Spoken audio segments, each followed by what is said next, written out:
Eminem, I've always liked Eminem a lot. He probably was one of the first rappers I ever heard, but I wouldn't want to ever pin it down to anybody. It would probably be Eminem a lot, though. He probably is one of the first people I heard a lot.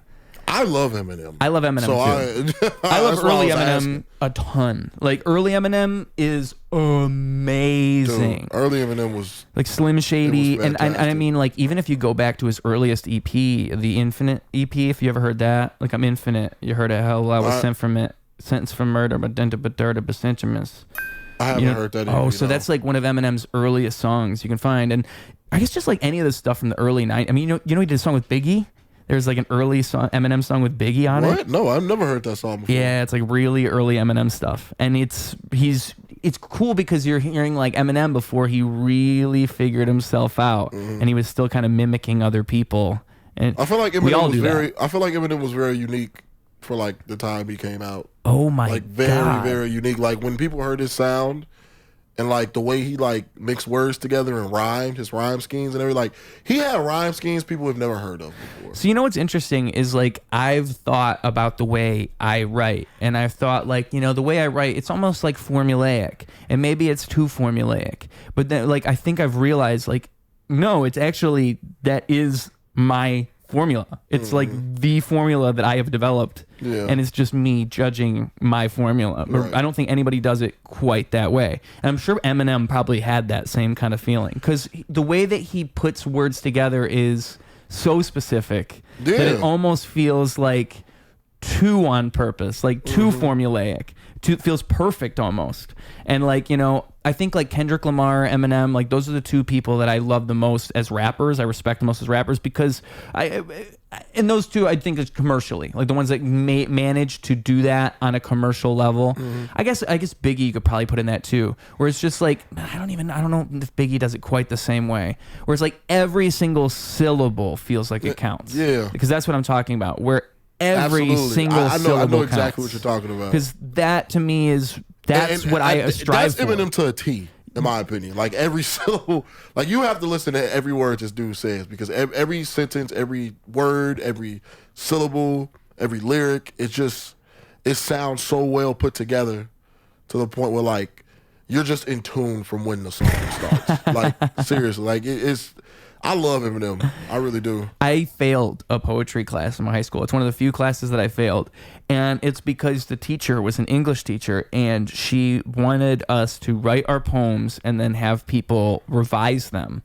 And then we would rewrite the poem based on their revisions. And I always would refuse to rewrite any of those poems. Because I'm thinking like, how dare you tell me to change a single word? Like, how dare you? Like every single syllable is here for a reason. I mean, here, I'll show you one of the things I wrote for that class because it's one of those things where I wouldn't change a single thing about this. Like this is, to me, is a perfect poem. I want to say I wrote it in 2015, 2016.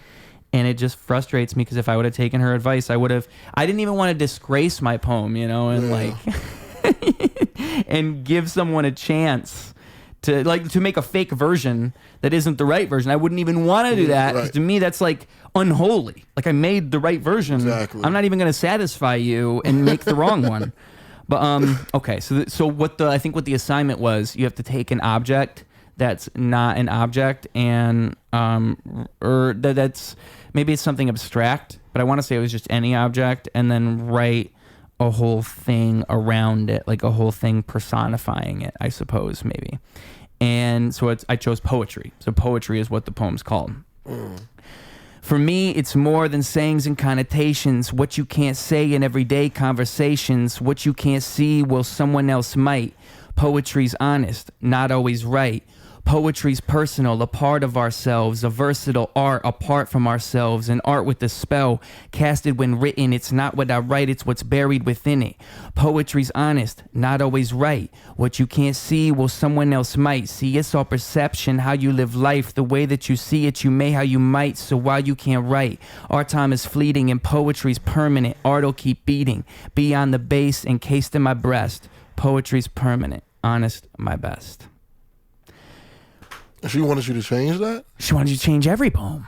And to me, it's like, that's disgraceful. I just hate that idea because that's that was what notes are.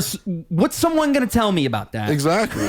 That's gonna enlighten me. I mean, especially I feel like especially about poetry, because I feel like poetry is more of like it's subjective. Like, yeah. And what bothered me so much about it is to teach that to a group of students. Like, you're just giving them all the wrong idea. Like, how can you look at that as a teacher and be like, you got to change this? I got to see in that whole class. I got to see you're a D in the whole class. And I take that with pride. Like, I like to bring that up because it's like, the reason I even brought it up was the Eminem thing. Like, you wouldn't change a single word of an Eminem song. No. And in my mind, that's what makes something great. That's what makes, like, I don't often go back and change the words of anything I write. Usually it's all there. Like, it's like schemed out for a reason. Maybe I'll change one word if it rhymes better another way. Like, that's about the most of it. But you're not gonna just sit there and just be like, you need to change this. I need to change this. Like, it's a pointless. If somebody, especially if somebody's really good at what they do, like if somebody's not that great, you probably could give them notes, and they might want help. But if somebody's like good, the worst thing you can tell them is like, oh, hey, this is what you should change, and this is what you should. Like, if they already have a vision and they're already, it's just. I just think it's a bad idea to instill, because it's not constructive criticism. It's criticism for the sake of criticism. That's what she's basically telling people, is you should criticize things and you should seek out the bad in poetry. And when you look at art, you should criticize it. And that's just, and I think more and more people think more and more like that, the more and more we move on. That's not really... At least you see it online where people will like, because I mean, I post my music all the time, and all the time you'll see people who the first reaction they'll have is, oh, this is what I would change about this, you know? And it's like, I've had videos that do well where that it's like, you'll still have that. You'll have a bunch of people who just say it's good, and then maybe like 10% of the comments, 15% of the comments saying like, oh, bro, change this, change this. It's like, why would you? Why is your reaction at all to think this is what I would change? Because I don't. The only reason I would think that is if I'm. I just hate it. I just hate it because it at a certain point you can't enjoy things. You know, it's like sometimes it's nice to even see something that's bad. Sometimes it's nice to have a bad song or a bad movie. I was just about to say, like, even with the whole like you said, like, I could see if somebody was bad at it. Like, I could see if somebody was bad at it, but still, at the end of the day, I still wouldn't change it. Why? Is because I would give them notes. I try to encourage giving people. Someone notes isn't changing it. In my mind, if I was to ever give people advice, I'm just trying to like see what they're seeing and encourage them and like push them towards the better idea. I would never tell somebody what to change. You know what I mean? Like, especially there's a way to say things to, especially to an artist or like a creator. Like if you're a comedian, if you had notes on a joke for a comedian, you probably wouldn't tell them, hey, this is what you should say. Maybe you'd say, say like, hey, you know what might be funnier, or like, hey, oh, da da da. Like, it's just a fun collaborative thing. You never really are just like telling them. And it's so funny because my dad always tries to like do that with me. Like, I'll tell my dad like one of my jokes, and he'll just be like, maybe if you say this, and I'm like, okay, cool. Or he'll just be like, you know what, you need to change this. I'm like, okay, Dad, you need to stop. Exactly. Like, I'm not. And I think deep down I just hate when people tell me what to do. This is something I've learned. I hate when people tell me what to do. And maybe that's like, maybe it's a creative person thing. Maybe, I hope so, or I'm crazy. Maybe it's creative people, or I'm crazy. Do you hate when people tell you what to do? I do hate when people tell me what to do. I'm not gonna lie. I do not like it, especially when it comes to jokes. You can give me notes. That's fine. You can give me notes. I'm all here to learn. I am a sponge. I want to soak it up. But do not just straight up tell me you need to change this. It's like, what are you doing? How does that help me? You need to take this and just throw it away. How the fuck does that help me? That does not help me. Like, that does nothing. Like, I hate. That's why I hate when people tell me what to do, because 90% of the time when people tell you what to do, it sounds like they don't know what the fuck they're talking about either. Yeah. Like, no, see, and they don't. See, this is 99% of the time they don't.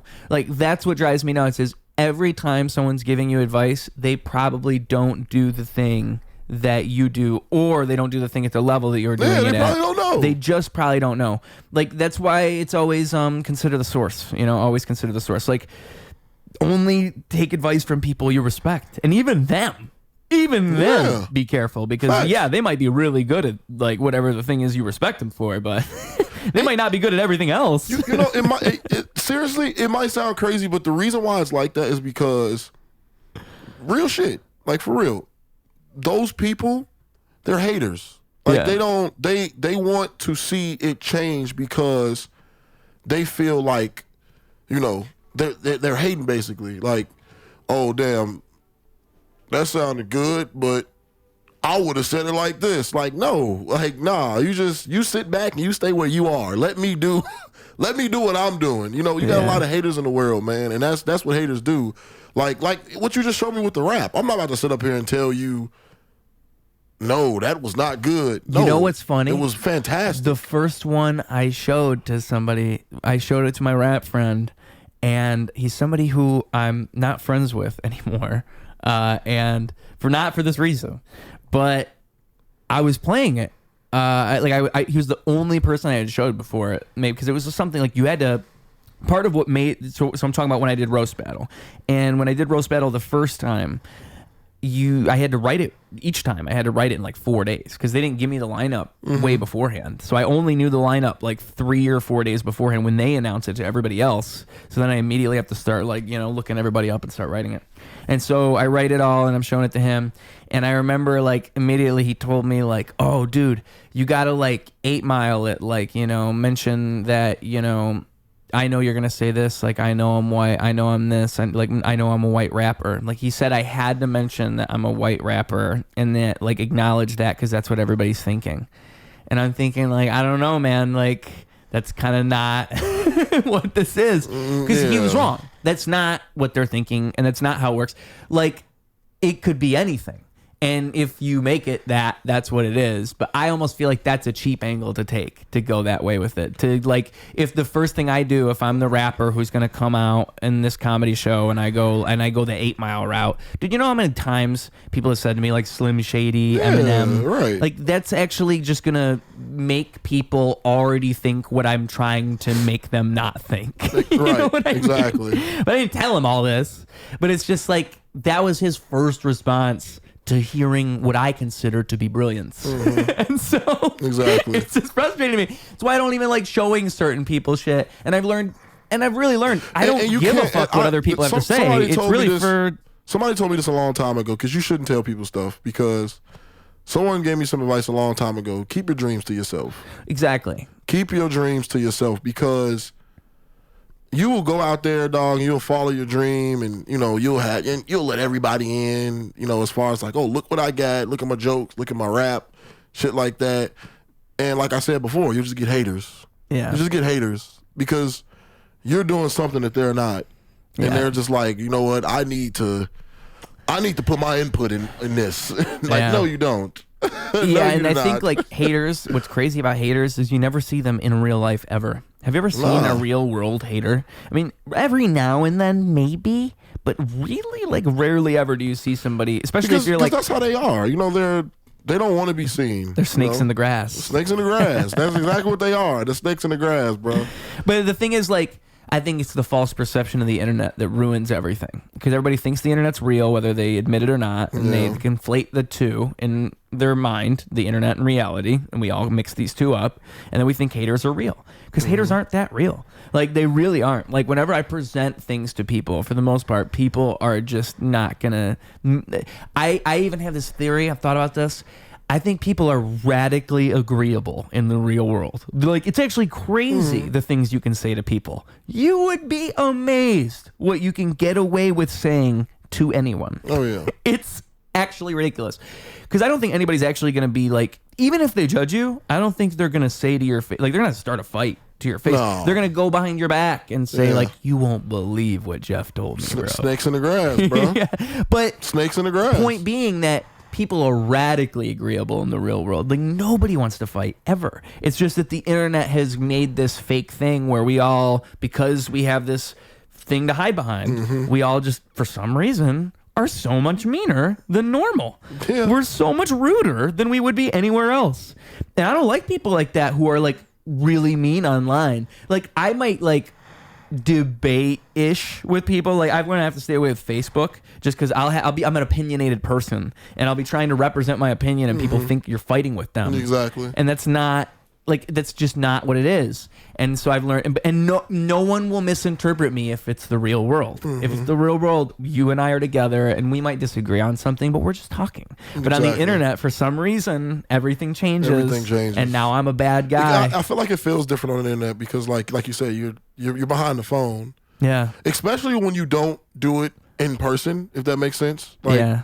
Because I know a guy who like, he's always on the internet, like always talking, and it's not good for you. In person, he never says anything. Right. And it's just like, so why when we were just on Instagram 3 days ago, you want to say all this other shit, and now I see you at the club, the certain so-and-so, and now you just don't want to talk. Like, it's so weird, man. I think that's why people get it fluctuated, because you can't do one thing on the internet and do differently in person. I think that what it is we literally have two different versions of ourselves that exist in our mind. We just don't realize it. Like that's what it is, and that's what's happening with this guy. He's got the real world him, and then the internet him, and we just always conflate the two. We don't even realize that they're the same thing. Exactly. And so because of that, or we don't realize that they're separate, I should say, and we just pretend they're the same thing, because that's.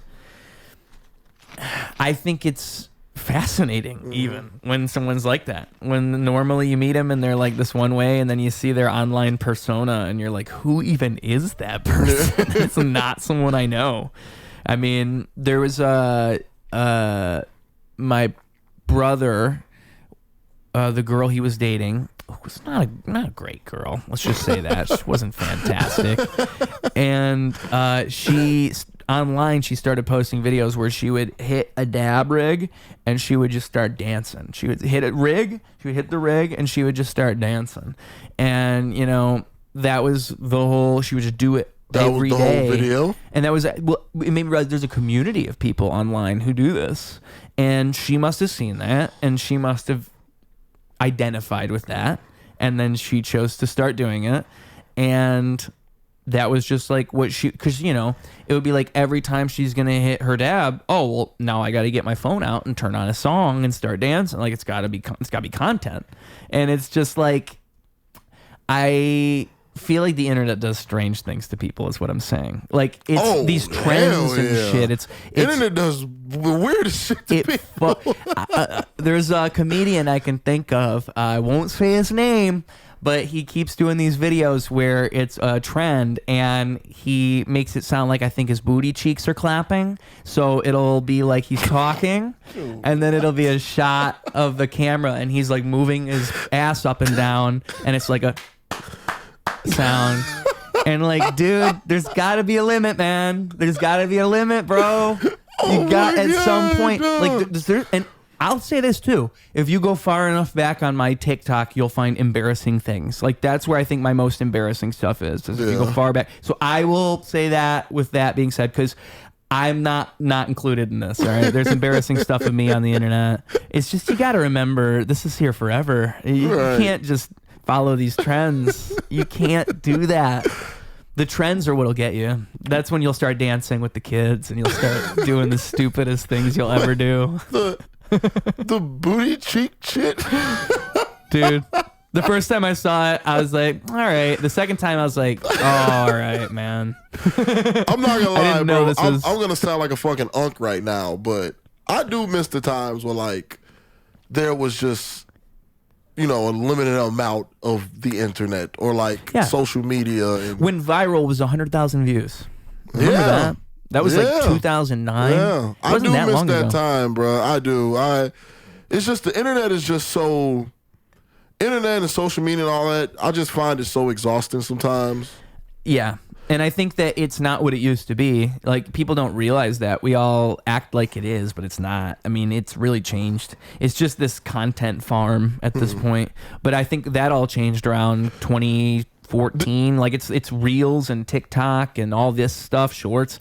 Before that, it was all right. Before that, it wasn't what it is now. And it's also the commodification of the internet because none of these platforms are what they used to be. There's one thing that I hate about the internet nowadays that I feel like so this is why I feel like there was so much more, I guess you could say, talented people back then, as far as not even as far as comedy, just comedy, music, and everything in general, even sports, hell, because I feel like now it's a huge like following thing, opposed to back then where like if you were funny, you made it. If you were a good rapper, you made it.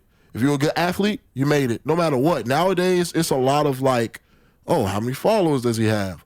Who's following him? So, you know, who liked this videos? You know what's interesting?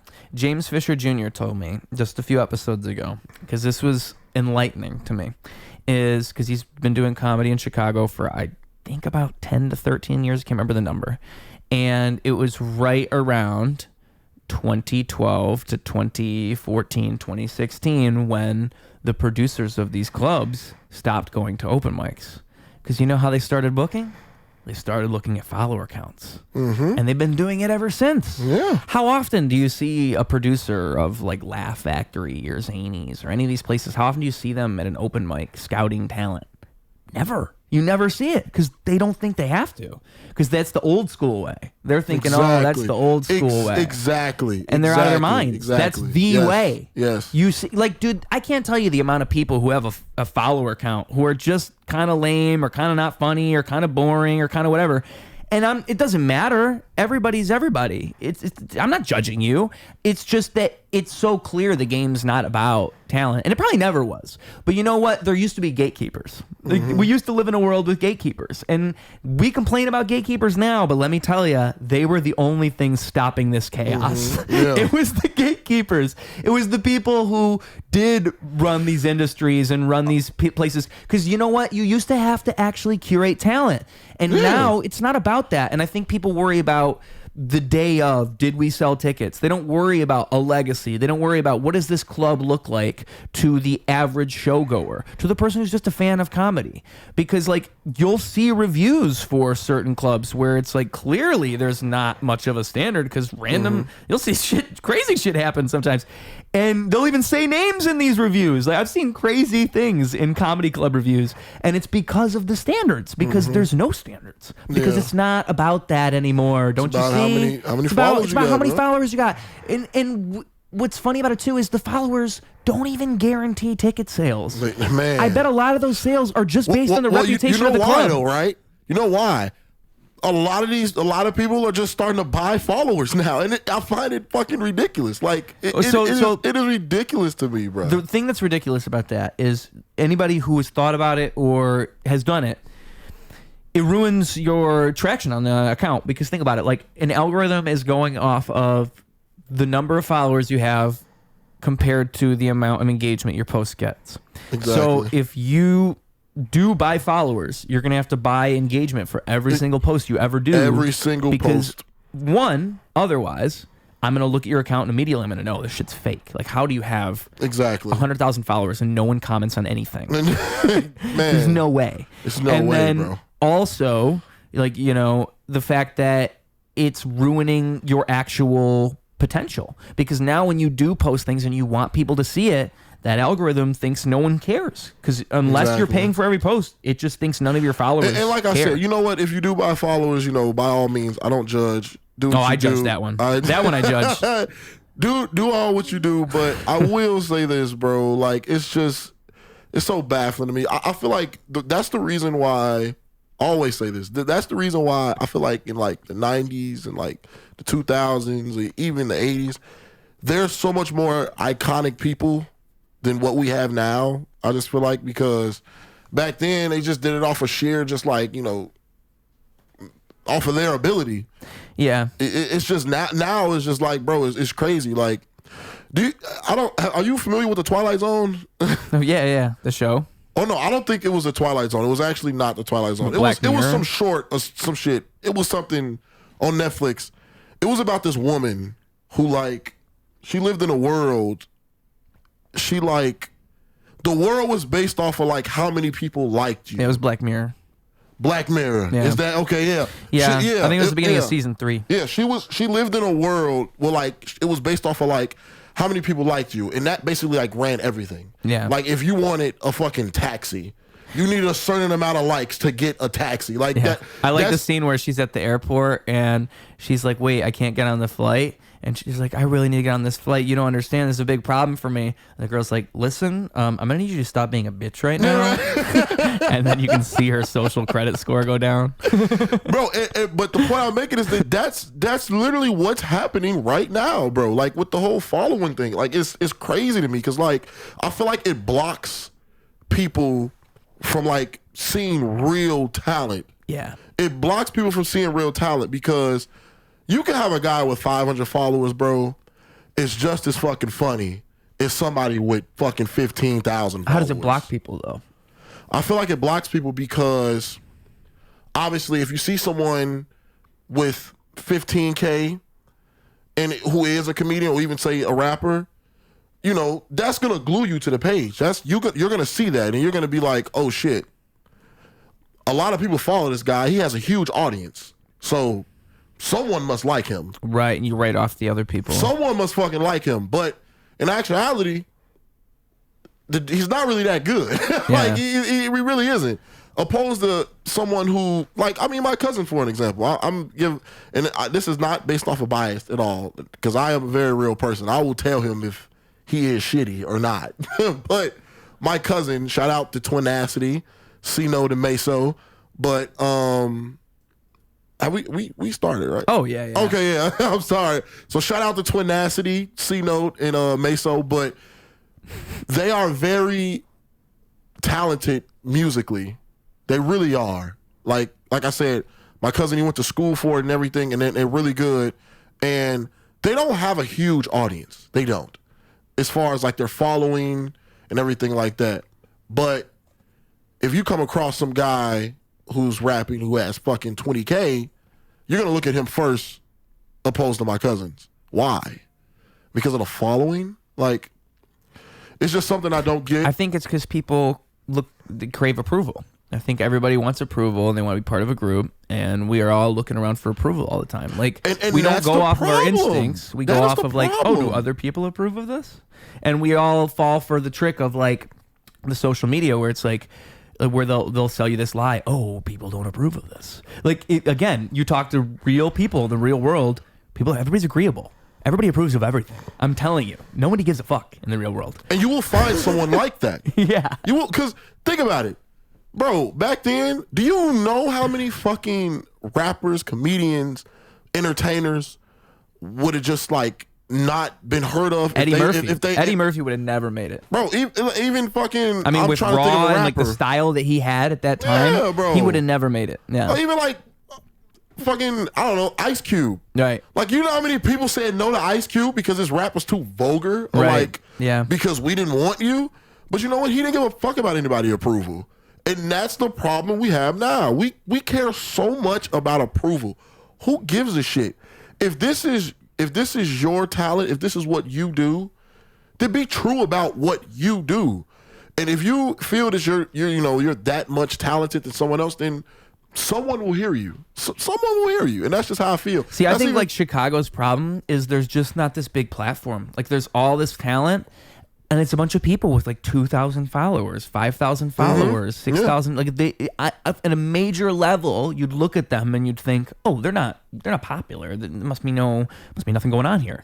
But you're completely wrong. It's just that they have nowhere to go. Yeah, exactly. It's like Chicago just doesn't have a spotlight. There's no big spotlight. The only big spotlights are a couple shows that put their stuff online. That's it. That's the only thing. Otherwise, you see everybody migrating, or you see them travel to other cities, and it's all about traveling. It's all about the real way of making it is traveling. And that's any comedian's career, but I just think it's crazy that like Chicago doesn't, and I think it highlights that, where it's not about follower count at all. Like, it's just about showing people where this talent even is. I just think that people, again, everybody's looking for approval, and nobody knows where to find it, like where to find the talent. I have been making music for so long, and I've learned it's not about making the best song. That doesn't matter. Making the best song does not matter. You can make a song that means so much to so many people, Doesn't matter. What matters is that you want more people to hear it, don't you? Exactly. Don't you want as many people to hear that song as possible? Yeah, because you got people who want to get famous for all the wrong reasons. Because they don't give a... They just want to get famous to see that follower number go up. They just want to see the number go up, and they don't actually even know what the end goal is or what the ultimate MO, like what's the motto, what is the point of all this? Why? And I think kids growing up, it's going to be even crazier to see it more and more, because you'll see more and more of this, of people who just want followers. They don't want anything else. And I think that's where you get a lot of performative people. You get a lot of people who really, you can tell their head's not really in the game. Like, what is this guy? My father asked me, I can't remember when he asked me. It wasn't too long ago, but my father asked me, he's like, why are you, like, you know, where did the comedy shit come from? Like, why do you do it? And I'm like, because I love it. Like, I don't... You know, one thing I like to ask comedians is, why do you keep doing comedy? I keep doing comedy.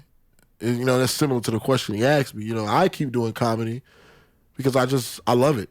I love everything about comedy. I love how you can sit 5,000 people in one room and everybody can laugh at the same thing. Like, I love that idea. I really do. Because I'm not the type to, like, say, like, white, black, Asian, Mexican. In my jokes, I am. But, no, I'm just, but, I'm not the type to really say stuff like that. But when you can just put all those people in the room, no matter the color, no matter the shape, the size, and we can all just sit back, relax, and just have a good fucking time. I love that. And I love being the one on stage to do that. Like, I'm not in this, like I said before, if I get famous, I get famous. If I don't, I don't. I'm going to keep doing it because I love it and it is my passion. I love being an entertainer. Nothing's going to stop me. You know, because I got about 2,000 followers. I could stay at 2,000 followers for the next 6 years. I don't give a shit. I just really love getting on that stage and making people laugh and meeting new people too. Like this, I've met so many people, so many new people, so many friends. I'm a very friendly guy, and I love meeting people. So that's why I keep doing it. I don't care about all the extra shit. Like, you know, I mean, obviously, hopefully, I get a special one day. Hopefully I'm good enough to do that one day where I could do it full time. But you know, right now I'm glad where I'm at with comedy. I'm doing pretty good for myself, especially because like there's no one in my family that does this. You know, like I'm going off of sheer like just what I know since I've been doing this. Like this literally started 3 years ago when I walked up to Riddles and just signed my name up open mic. Because I was just like, fuck it. It's been an idea. I've always wanted to do it. So let's try it tonight. And ever since then, people laughed and felt good. How'd that go, the first open mic? Was it a horror story? Bro, you know what's... Bro, oh my God. I am not joking. About a month ago, on my birthday... Well, not necessarily. My birthday was May 30th. It's the day after mine. My birthday's May 29th. Oh, shit. For real? Oh, shit. Yeah. Gemini season. Gemini squad. But about a little bit a month, I looked at my first stand-up because my girl asked me. She's like, I want to see the first time you did it. Did you record it? And I was like, yeah. And I looked back at it. Holy shit. I don't know how people were laughing. I don't know. Seriously, I do not know how people were laughing. The only reason why I think people laughed because I looked like a fucking fool. Yeah, they were judging you. I think that's the only reason why people started to laugh because I looked back at that tape. I was like, holy shit, this is bad. Yeah, if you start comedy, you want good friends who will tell you that it's bad. You want good friends who will not gas you up and will tell you, no, buddy. That was garbage. Because the thing is, bro, if you don't have that, you'll think you were good. You'll actually walk around thinking they were laughing with you. But see, look, you know what's crazy? My first time doing comedy, none of my friends came because I was too scared. I didn't want any of my friends there. I only asked my dad, my mom, and my Uncle Joe to come. You were scared of your friends, but not your dad and your mom? Well, I mean, I guess maybe your family's... Maybe your family because of the reason you just said, though. my family is very straightforward, like very straightforward. Like I can't express it enough. I have a very straightforward family. My dad is very straightforward.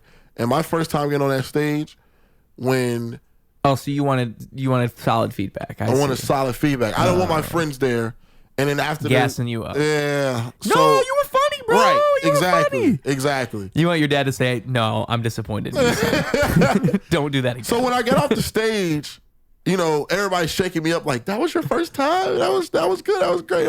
I'm like, "Oh yeah." Then I get to my dad, and I'm just like, "So how'd I do?" And he's like, "That was the worst shit I have ever seen in my life." And I got so pissed. I'm like, "Yeah, you're just mad. Like you're just talking." And he's that's a good dad. And he's like, you had some tendencies that was okay, but it wasn't good. And I was like, you know what? Whatever. I'm gonna keep doing it.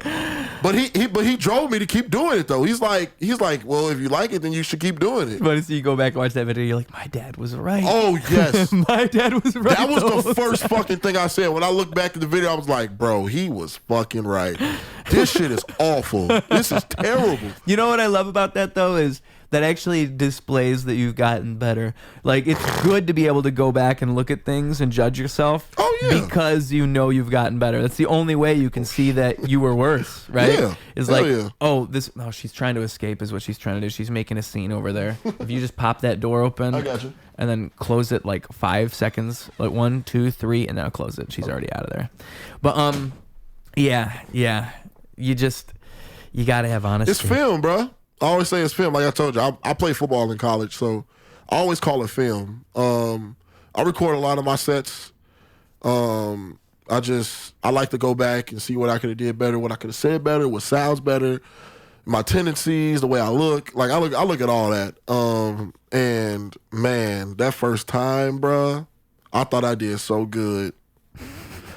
The joke, you know what's crazy? The jokes I said in my first time on stage, never said them again. Yeah, like those first jokes, I've never even tried to critique them. I was like, you know what? I just need to throw these away. There's nothing there at all. I don't think so. Do you remember any of them? You probably wouldn't even want to repeat it. Yeah, I don't know, dog. I mean, I said some. What did I say, bro? I said some Chick-fil-A joke about some chick working there being Mexican or some shit like that. Yeah, it was bad, bro. I've always, because like I've thought, I'm a musician. I haven't done comedy. I haven't done it once. And I've thought recently, like, you know what? It might actually help me if I did start doing comedy. Like, I've always thought, no, I should never do that. But then I thought that actually would probably like help me in all sorts of ways. Like, I could just call myself a comedian, just barely do comedy, just get booked a little bit with comedy. And then now my career will take off because I can naturally slide into all this other stuff. Yeah. I'm already there. But the problem is I don't want to suck at something. I don't want to go and suck at something. And I know I will. I know I won't be good. I think I'm a funny guy. And like I have a friend that I gas up, but I do tell him when he does terrible. The problem is he just gets too drunk at the mic. He gets too drunk at the mic, goes up when he's too drunk. I don't think he's done one set sober. So once he does that, we'll know how good he is. But he's a one-hit wonder, all right? We've done 6 mics, and the second time it was gold. That's kind of how it's going for him right now. And I just feel like, I punch up his jokes. Like, for example, okay? This is like, because I feel like I have it in me. I just don't think I'd execute properly. For example, so he's saying how he's going to go out and say, hey, guys, sorry. I know last time I talked about feet too much. That maybe that was a bit of a problem. So that's what he was saying, right? Because this is his thing. He just always talks. He never says a joke. He always just talks and talks and talks. Okay. So I say to him, sorry guys, we got off on the wrong foot. Boom. Now it's a joke. You see?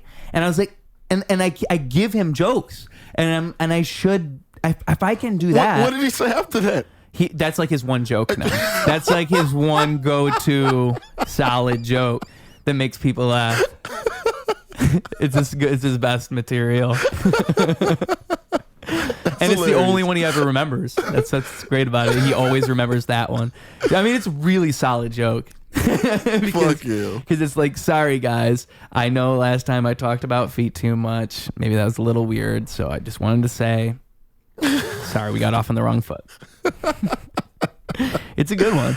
And like God. That's what I've learned too, is like when I'm helping him, I'm really good at like wordplay jokes and like puns. Mm-hmm. Like that's my specialty.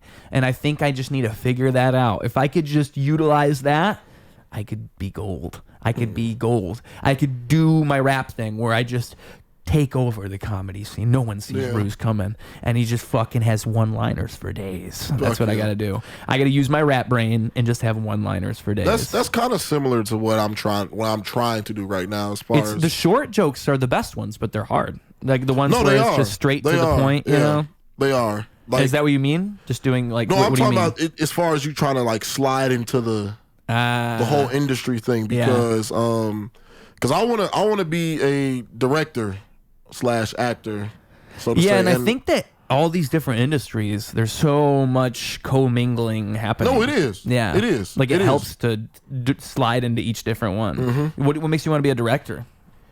Dog, I since I was like 6 years old, I've loved movies. I love actors. I love Hollywood. Yeah, I've loved Hollywood since I was a kid. Like my mom and my dad to tell you, like I was the kid like to get all my toys together and like make a movie with my camera and then like show my parents or whatever. Like I've always been that way.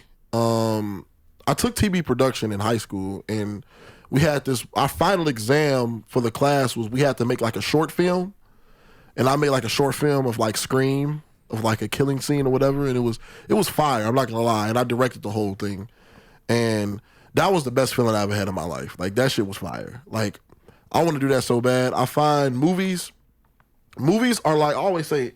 Movies are a good drug because it's an escape. Like, it's a good escape because you can watch a movie, bro, and you're just in a whole nother world, and that's what I love about them. The stories people tell, what you can learn from them, you know, it's just everything about them. I love the whole industry thing. I watch movies more than I read books, or more than I listen to music. As a rapper, I watch movies. Dude, I watch a fuck ton of movies, bro. I watch movies. I read scripts. Like, really? I do all of that. Like I'm teaching myself how to write a script right now. Well, script writing is a whole different thing. I have this book up here. I mentioned it a lot. Writing screenplays that sell. So it's interesting because I like to connect it to all sorts of writing, because there's something at the end here. I can't remember where it's at, but it's talking about how. I wish I could just find it, but I don't think I'm going to, because I think it's towards the very, very end, like when he's concluding everything. So it would probably be this last chapter here, Life as a Screenwriter. So I think it's going to be that one. Let's get to there. The commitment to screenwriting. I mean, there's just a bunch of shit. I mean, this book's written in the 90s. Oh, I think this is it. Yeah, this is it. All right. So The Power of Screenwriting, Chapter 11, the last chapter. From almost the first page of this book, I have been talking about the need to create emotion in a reader and an audience. For you as a screenwriter and for all filmmakers, that is the primary goal. There are two direct paths to eliciting that emotional response in an audience. One is through the head. The other is through the glands. The first path gets people thinking, gets their wheels turning. The second path gets their blood racing, gets their juices flowing. Both paths are fine. There is nothing inherently good or bad about either method, but each, if used exclusively, becomes esoteric. That is, each, when used alone, limits your potential audience. If you go strictly with the glandular approach, trying just to get people frightened or turned on, you end up with splatter movies and pornography, and there is a limited audience for those.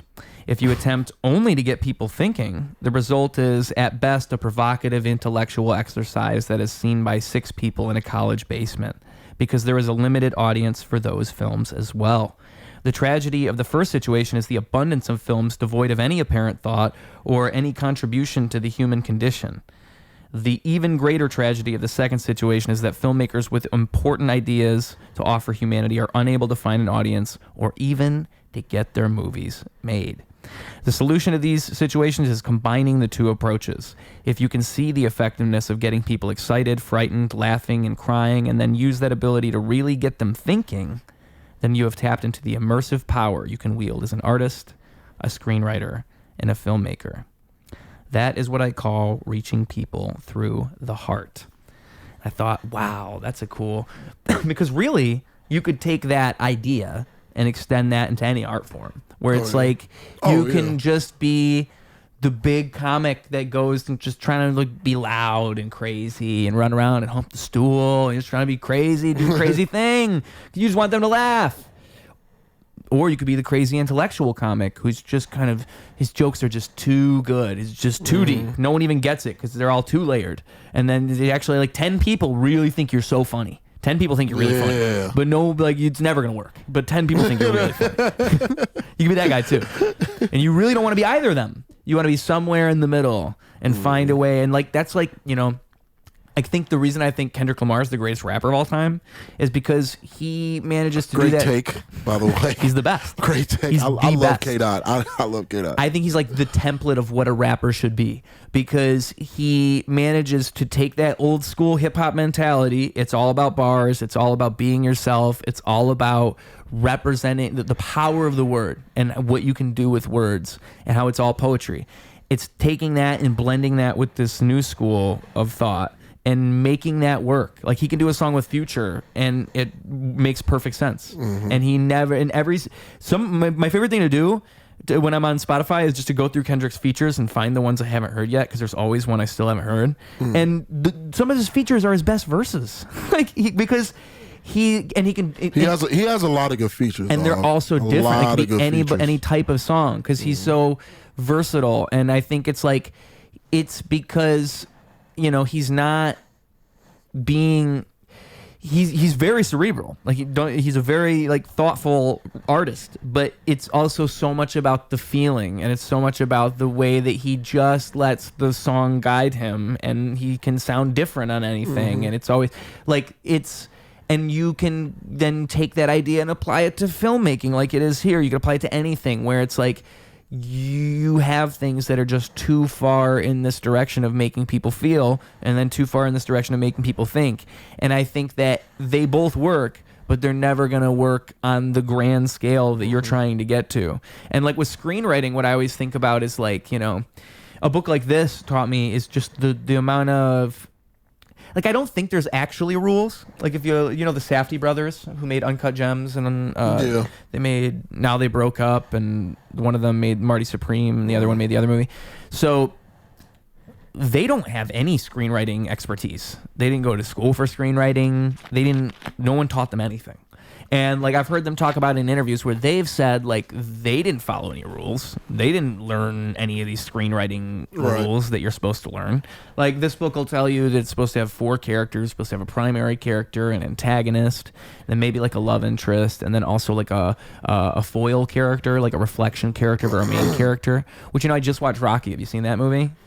I've actually not seen any of the Rockies. Oh, so I just watched Rocky. So when you watch it, just think about that, because the movie does it exactly that template, where it's like you have Rocky, the main character, the love interest, you have the antagonist, who's Apollo Creed, who's the guy who's going to fight, and then you have the the foil, which is the love interest's brother, who, like, what he represents is like this kind of toxic masculinity in a sense, because Rocky is like this character who, he's like a role model for the audience, and he's this character who wants to do his best and just try his best, and it's not about winning or losing, it's just about being a good person, essentially.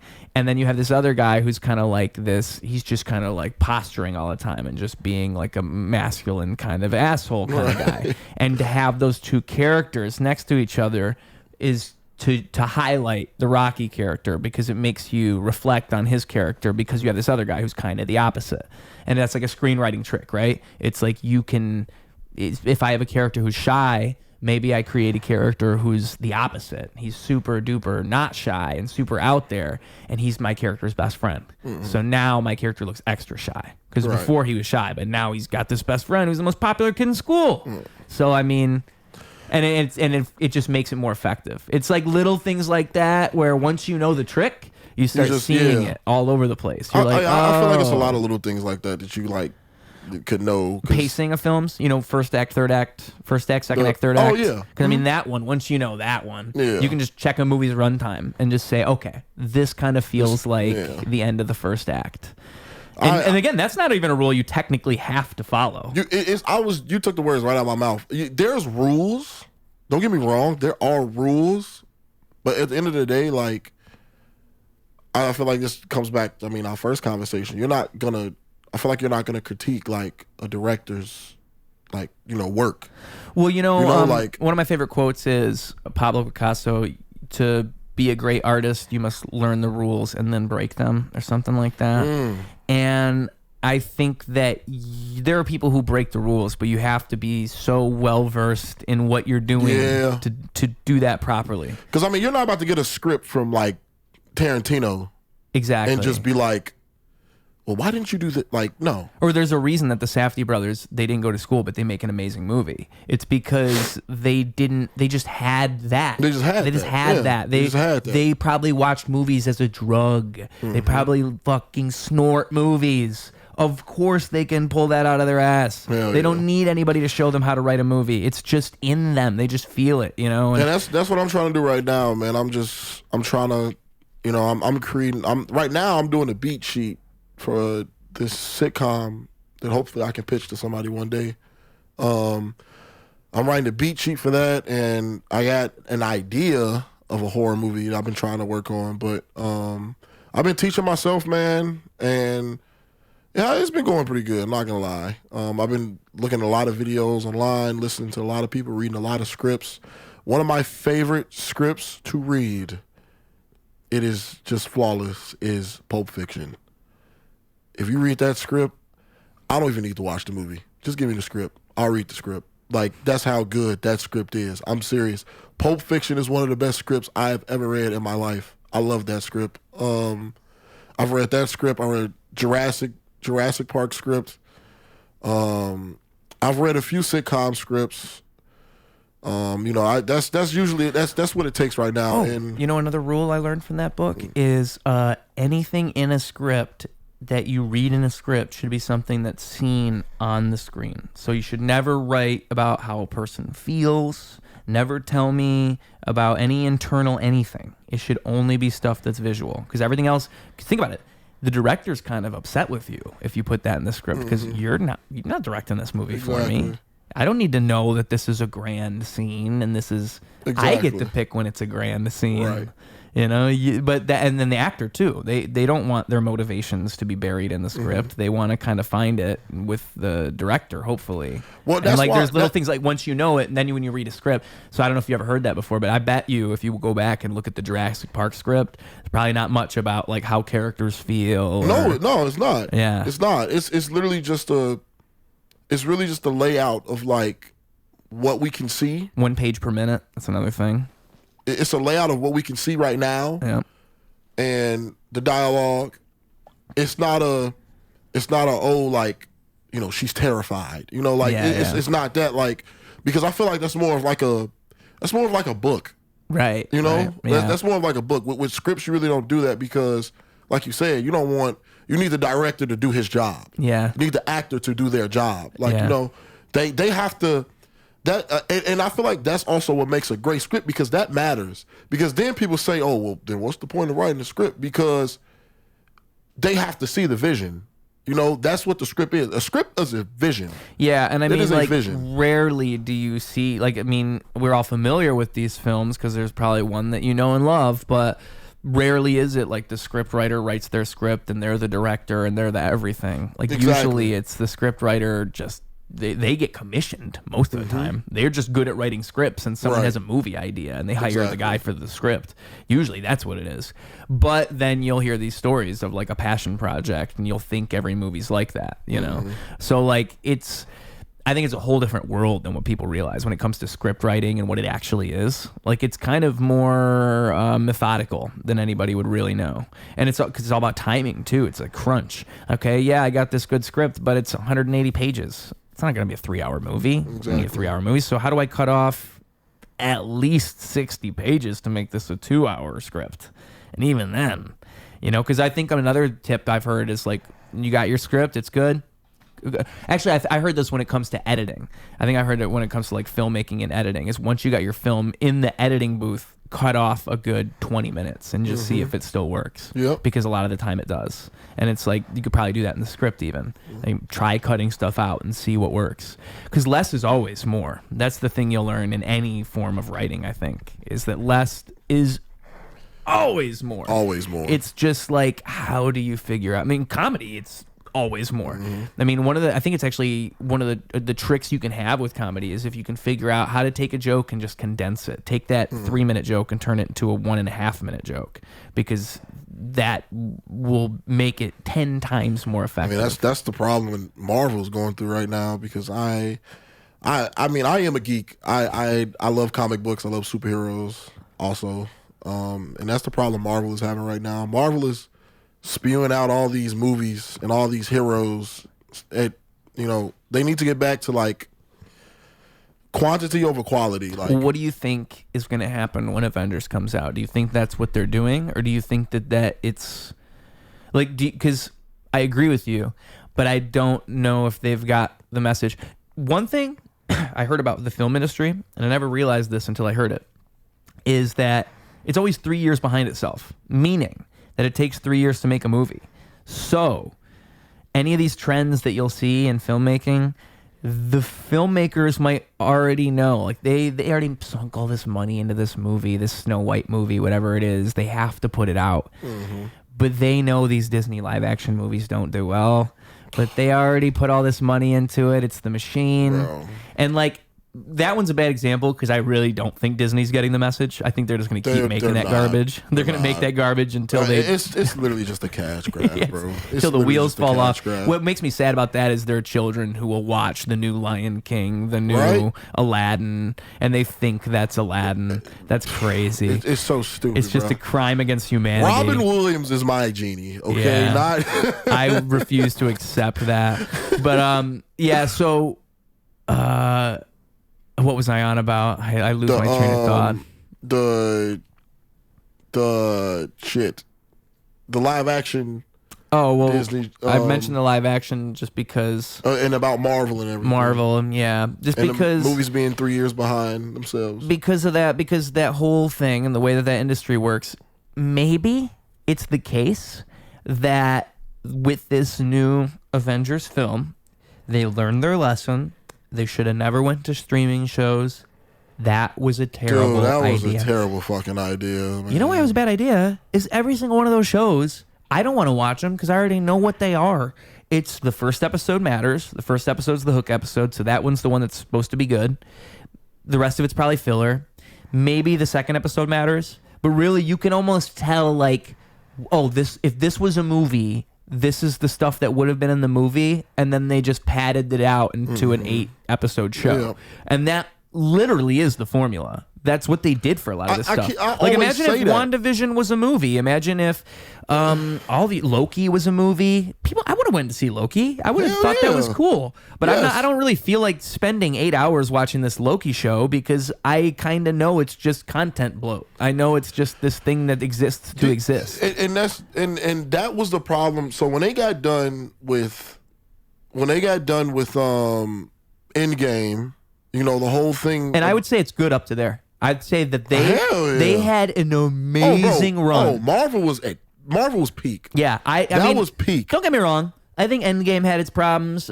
I think Infinity War was a better movie than Endgame. I think Endgame did a couple things where it's like they just were trying to wrap it up too fast. But that's kind of they were doing something impossible. And the fact they even managed to pull off that they got to Endgame and it all worked and it felt like it all came together.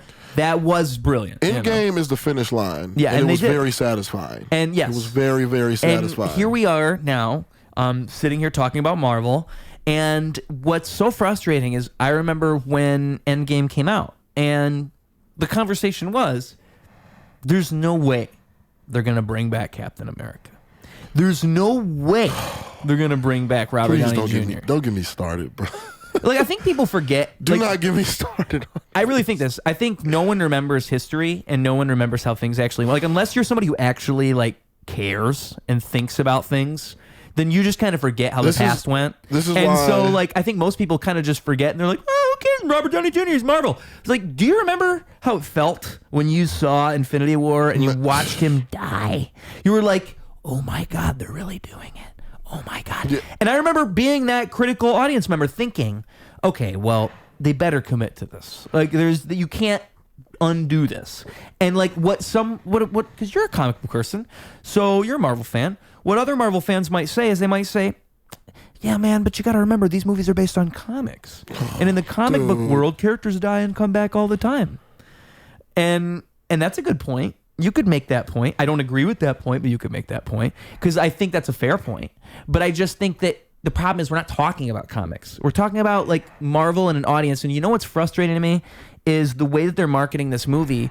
It's nostalgia bait 101. And that's all they know how to do since Spider-Man and since Doctor Strange. They learned, okay, we just need to combine these things and just do every IP. Deadpool, Wolverine, let's combine every IP into one. And it's not a movie that's about a plot. It's a movie about, oh, look. Yes. Oh, look. Oh, look. I hate even talking about it because it's just like, bro, who the fuck is in charge? Who's in charge? And who is spilling out these dumb ass ideas? Like, because like you said with Robert Downey Jr. and him dying, that was just chef's kiss. Same thing with Captain America, too. That was chef's kiss. I think the send-off to Captain America was so well done. It was so good. Yeah. It was so well done. And with Iron Man, the fact that they did all that with his character with Peter Parker and they created this like father-son thing just for him to get the send-off. And now what you're doing now, you're just shitting on it. No matter how they do it. No matter how they, I don't care how they do it. That's all you're doing. Because this is the question, is right? This will date itself because within a year that we'll know. But it's how are they going to do Doctor Doom? What's the excuse? What's the reason that Robert Downey Jr. can play Dr. Doom? Even Wolverine. Yeah. Even Wolverine. You guys did his Logan. Did you watch Logan? No, but I know that was a really good movie. I know Logan. I know that was actually probably that's probably one of the first ones. Logan was so fucking good. That's pre-Deadpool. So it's pre-Deadpool. So that would be one of the first like superhero movies to go like rated R, be mature, and then also have like an emotional, like strong core between him and the daughter, right? One of the best endings to a character in Logan. One of the best endings to a character with Robert Downey Jr. One of the best endings to a character like Captain America. When people fail to realize about nostalgia's okay, but people fail to realize when someone character arc is over with, there's no more story to tell. Yeah. There's no more story to tell. Because think about it. You bring Captain America back, you bring Steve Rogers back. Why? What is he doing? It's the problem that I'm interested to see how Toy Story 5 looks. Oh my God. Because we're still doing that. Still got Wood and Buzzy. Bro, it pisses me off. It tells me no one in Hollywood right now cannot write a good original movie no more. Like, they can. No, but this is the problem, is that they can. It's that no one's investing in original movies. That's the problem. It's that, because that's, it's one reason I bring up that book, is because, it's funny, that book was written in the 80s. He's talking about Karate Kid, and he's using that as a template. And he's saying how you need to write, the book's called Writing Screenplays That Sell. And the whole point is you need to find a balance between commercial and between like whatever it is that you're passionate. You need to find a way to write a screenplay that sells. Give them what they want. And now it's what they want is ridiculous. It's ridiculous, bro. I mean, there's a reason that they would rather use AI and that everybody had to go on strike. It's because of course they'd rather use AI. They don't give a fuck about creativity. They don't care, dog. The people, and I would argue that the best movies, the 70s, the 80s, the 90s. Oh, it's not a question. The reason is because it was not touched by all this just yet. We hadn't gotten all this commercial influence. I would say really the 90s is when it really took off. Even comedy, bro. Comedy, I hate talking about comedy movies now because comedy movies are slowly dying and it pisses me the fuck off because I grew up in an era of, Adam Sandler, Jim Carrey, Ben Stiller, Vince Vaughn, Seth Rogen. Basically the last dying breath of comedy, yeah. I grew up in that era, Steve Carell, Will Ferrell. I grew up in that era where you can watch a comedy movie and you can just shut your fucking brain off. Like, and not every comedy movie nowadays does not need a fucking message. Oh my God. Just a comedy is supposed to be a comedy. Just shut up and laugh. Like, bro, that's what Adam Sandler gave us. That's what Will Ferrell gave us. That's what Steve Carell gave us. That's what Ben Stiller gave us. And it's just dying. It's literally just dying because no one knows how to write a good comedy movie anymore, bro. Yeah. It's always just, oh, well, did you get the picture? It's like, no, I don't want to get the picture. Like, I just want to laugh. That's what I want to do. There's no more Anchormans. There's no more Tropic Thunders. There's no more. Even well, there's gonna be a new Spaceballs. Let's see if Spaceballs does it. It's the same director, so I actually would be. That actually could be. It might work. Did you see the new Airplane? Not Airplane. The Airplane. Not they Airplane. Airplane. What's the actor who's in Airplane? Then he was in the other movies where he's Naked Gun. They did a new Naked Gun. Oh, with Liam Neeson. Yeah. I did not see that. I actually heard it was really funny, though. And I heard that's because they did that, where they just did a traditional comedy. Like, they went back to the formula. And that's what we need. That's what we need, bro. And, like, this is what I hate because it's... Nowadays, I feel like if it's not superheroes, if it's not some big CGI mess, it's or some nostalgia shit, people don't want to see it. Or go straight to streaming, or get shitty funding. Like, this is what I'm talking about. The people who want that stuff to exist, they're there. The passion is there. It's that the game is so rigged. I think it's the same thing with music. It's probably the same thing with comedy, where it's like the talent, it's kind of, I think it's a lot of it's what you mentioned, this follower count shit. Yeah. It's all this bullshit where it's like everybody's worried about what everybody else is approving of and thinking of, and especially these people who are funding things in Hollywood. And so nobody's willing to put any money and invest in anything that's slightly risky. Right. No one's willing to do that. And so what happens is everybody else goes, oh, well, I better play the game and be tame, and then everybody just ends up being tame and boring, and everything becomes sanitized, even if it's not written in code anywhere and there's no proof that it is. That's another it just fucking happens. thing. Yeah, everybody's so worried about fucking cancel culture now too. I'm like, bro. I think one thing you could look at is like a staple of this is just look at SNL. Look at SNL in the 90s and look at SNL now. And it's not about whether or not SNL is funny. It's about what is the message of SNL. Because in the 90s, I think when they did political humor and they were being funny about that stuff, they were just saying they were being fun. It was like, hey, this is fun. This is silly. Comedy. This is comedy. It's not meant to be taken fucking serious. And then I remember like what really drove in like, oh, I don't like Pete Davidson. I don't like SNL. Was when I saw them do the Joe Rogan horse virus bit where like...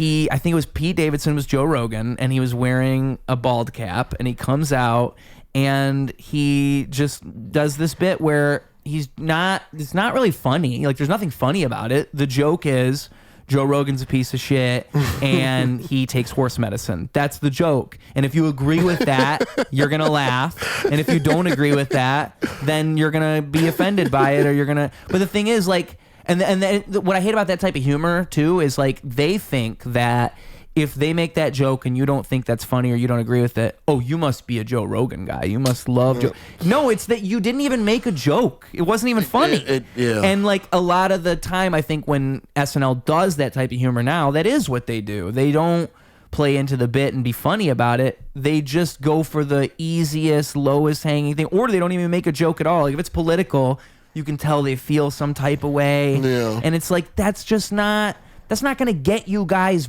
back. Yeah. That's going to keep you in this niche. And that's what they are now. They've got this niche audience that will go along with whatever they do. But like a lot of people who just want to laugh and they don't want to be told what to think, won't want to watch SNL. And it's not that they feel any which way politically. It's that they don't want to be told what to think on the comedy show. That's what it is. But the people who run the comedy show go, oh, you people must not agree with us. That's not what's happening. I guarantee you it's not like the world is not as political as you think it is. Yeah. Most people don't give a fuck. They don't give a fuck. They just don't want to think about that right now. They just want to have fun at the fun show. And it's a problem, bro. It really is a problem because just think about it, bro.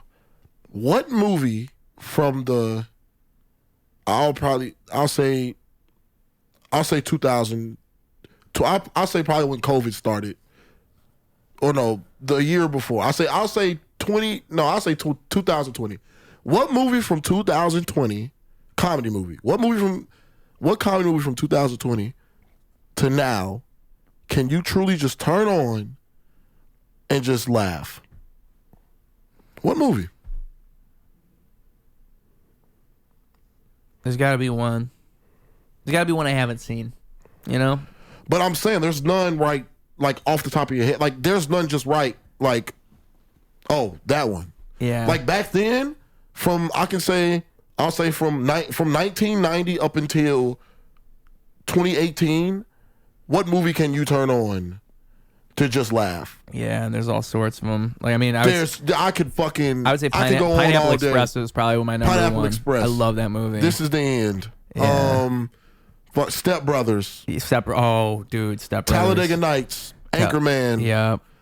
Tropic Thunder. Like you can name so many. And it's like they're actually funny. And they're funny all the way through. They're actually funny. It's not like, oh, there's a couple funny moments. It's like the movie is funny.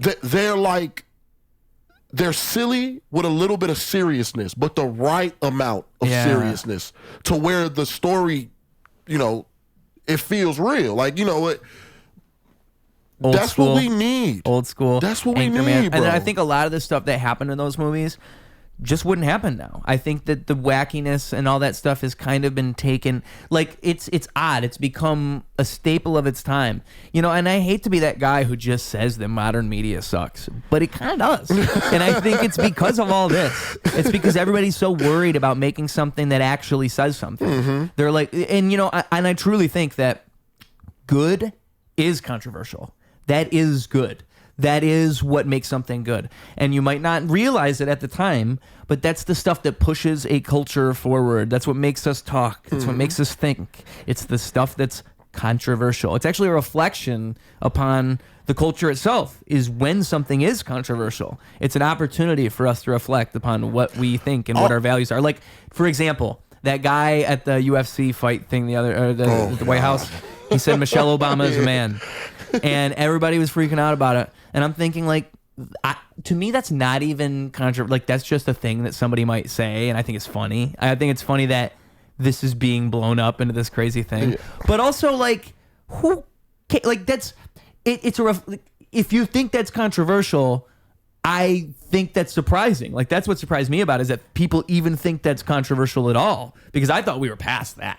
Like, I thought a guy saying Michelle Obama is a man was like, that's just cheap shots at this point. That's nothing. But I guess that was like a news story and everybody was offended. They're like, oh my God, I can't believe this guy said Michelle Obama is a man. That's not proper decorum.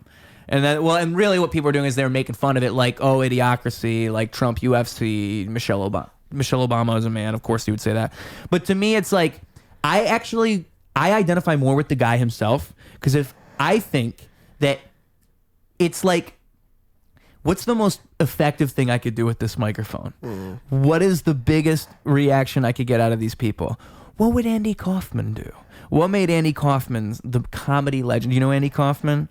Oh, dude, if you don't know Andy Kaufman, I'd highly recommend looking into him, because he's kind of like the original troll. He was like the original person to figure out, like, before the internet, before anything, he figured out how to go against the expectations of the audience and to get people talking in such a way, and to do that in every way. And I think that, like, in my mind, I respect the person that does the thing that they're not technically supposed to do if it's controversial, because Didn't it get you talking? Didn't it work though? Didn't it do exactly what it was supposed to do? It's to draw a crowd in, yeah. And people don't even realize they're feeding right into it. Right into it. You are perpetuating this idea that matters. Mm-hmm. You don't even realize it. Like if it doesn't matter, it doesn't matter. But it does if you say it does. Yeah. And I think that and I think that nothing is truly valuable unless people say it matters, right? So that's what I mean when I say something is good if it's controversial. Like it indicates value, because I think if you're doing something that satisfies everyone, it won't be controversial. It'll be totally normal and no one's going to say a word, and maybe it'll do great, but no one's going to care either which way. Like I think Drake's entire career up to like whenever he's dissing somebody is very, very not controversial. Drake is kind of just kind of a basic guy. That's why when he gets dissed, it's always so detrimental to him because he's not controversial at all. At all. It is. Everybody just... Drake is He shouldn't be doing that to himself. It's Drake's fault. He's doing it to himself at a certain point. Fool me once, shame on me. Fool me twice, So... But shame on him again. Shame on Drake again. Shame on Drake both times.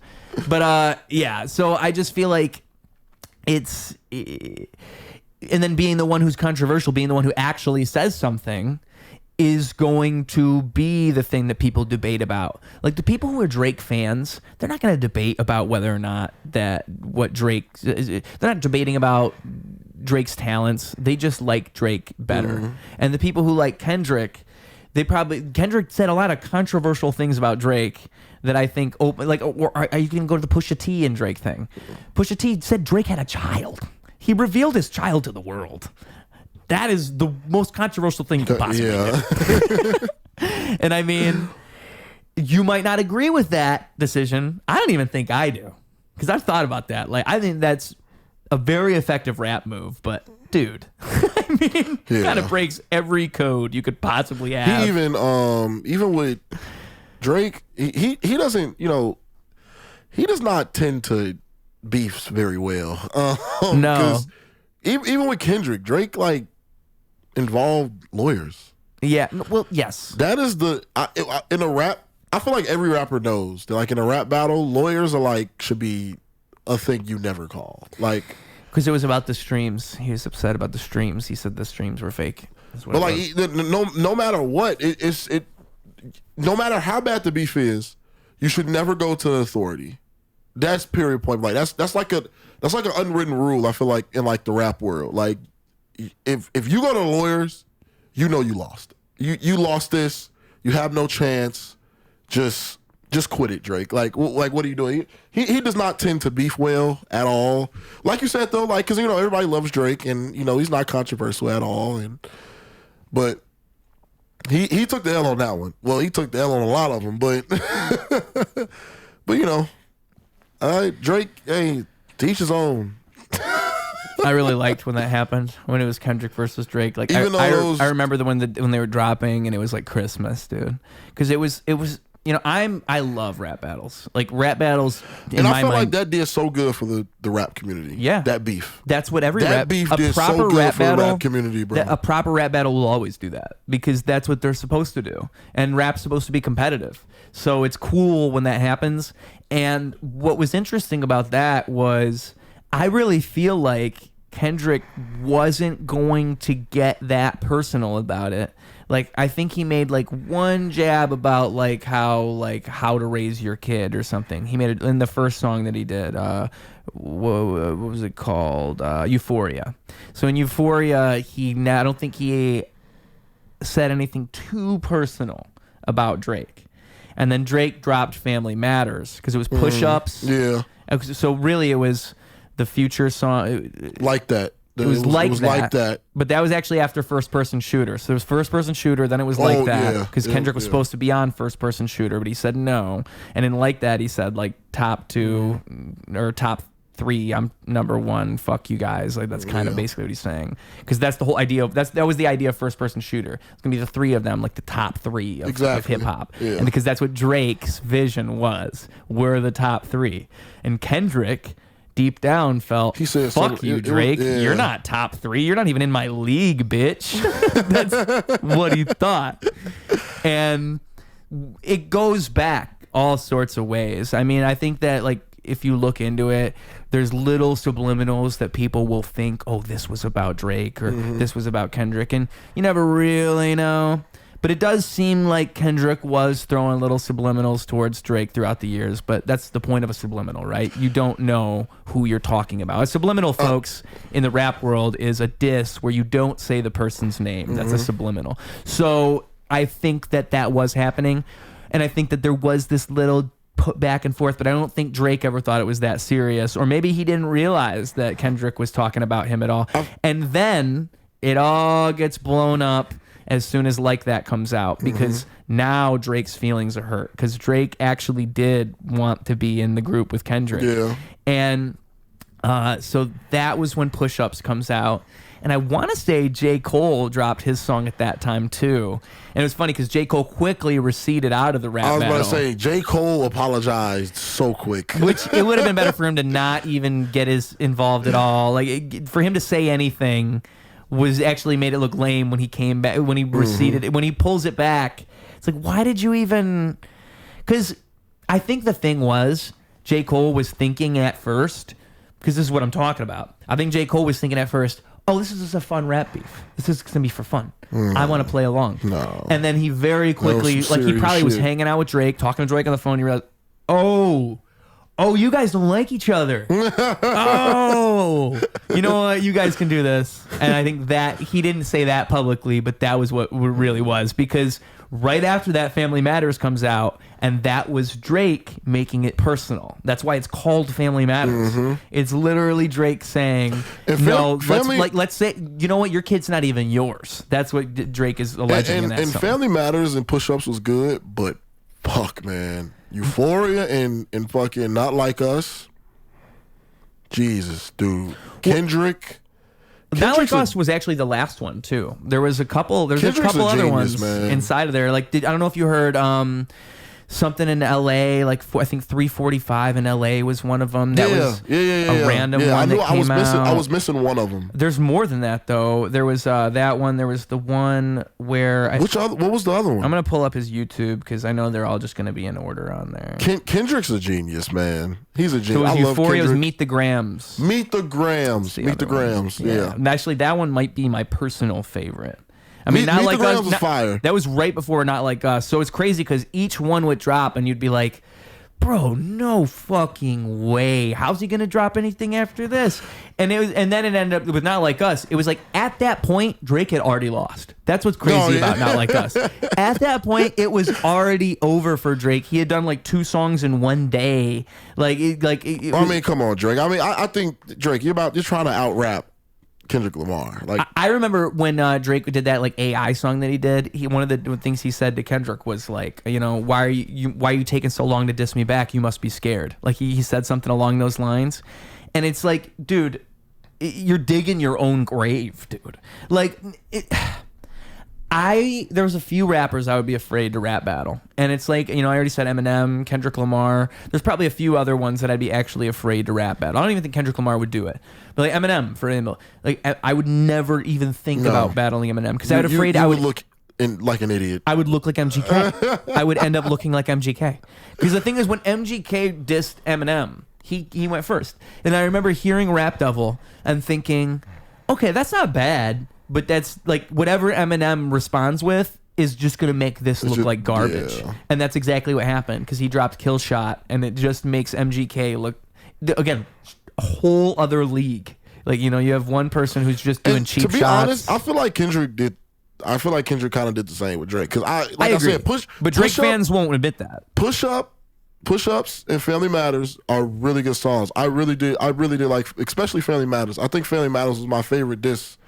between the two, like with Drake songs. Yeah, I agree. After Kendrick, bro, like I just forgot about Family Matters. I was like, bro, none of this shit matters. Like, yeah, Kendrick, because Not Like Us, and I will say this to the day I die, Not Like Us is a top 3 diss song of all time. Oh yeah. I mean, the run that Not Like Us went on was crazy.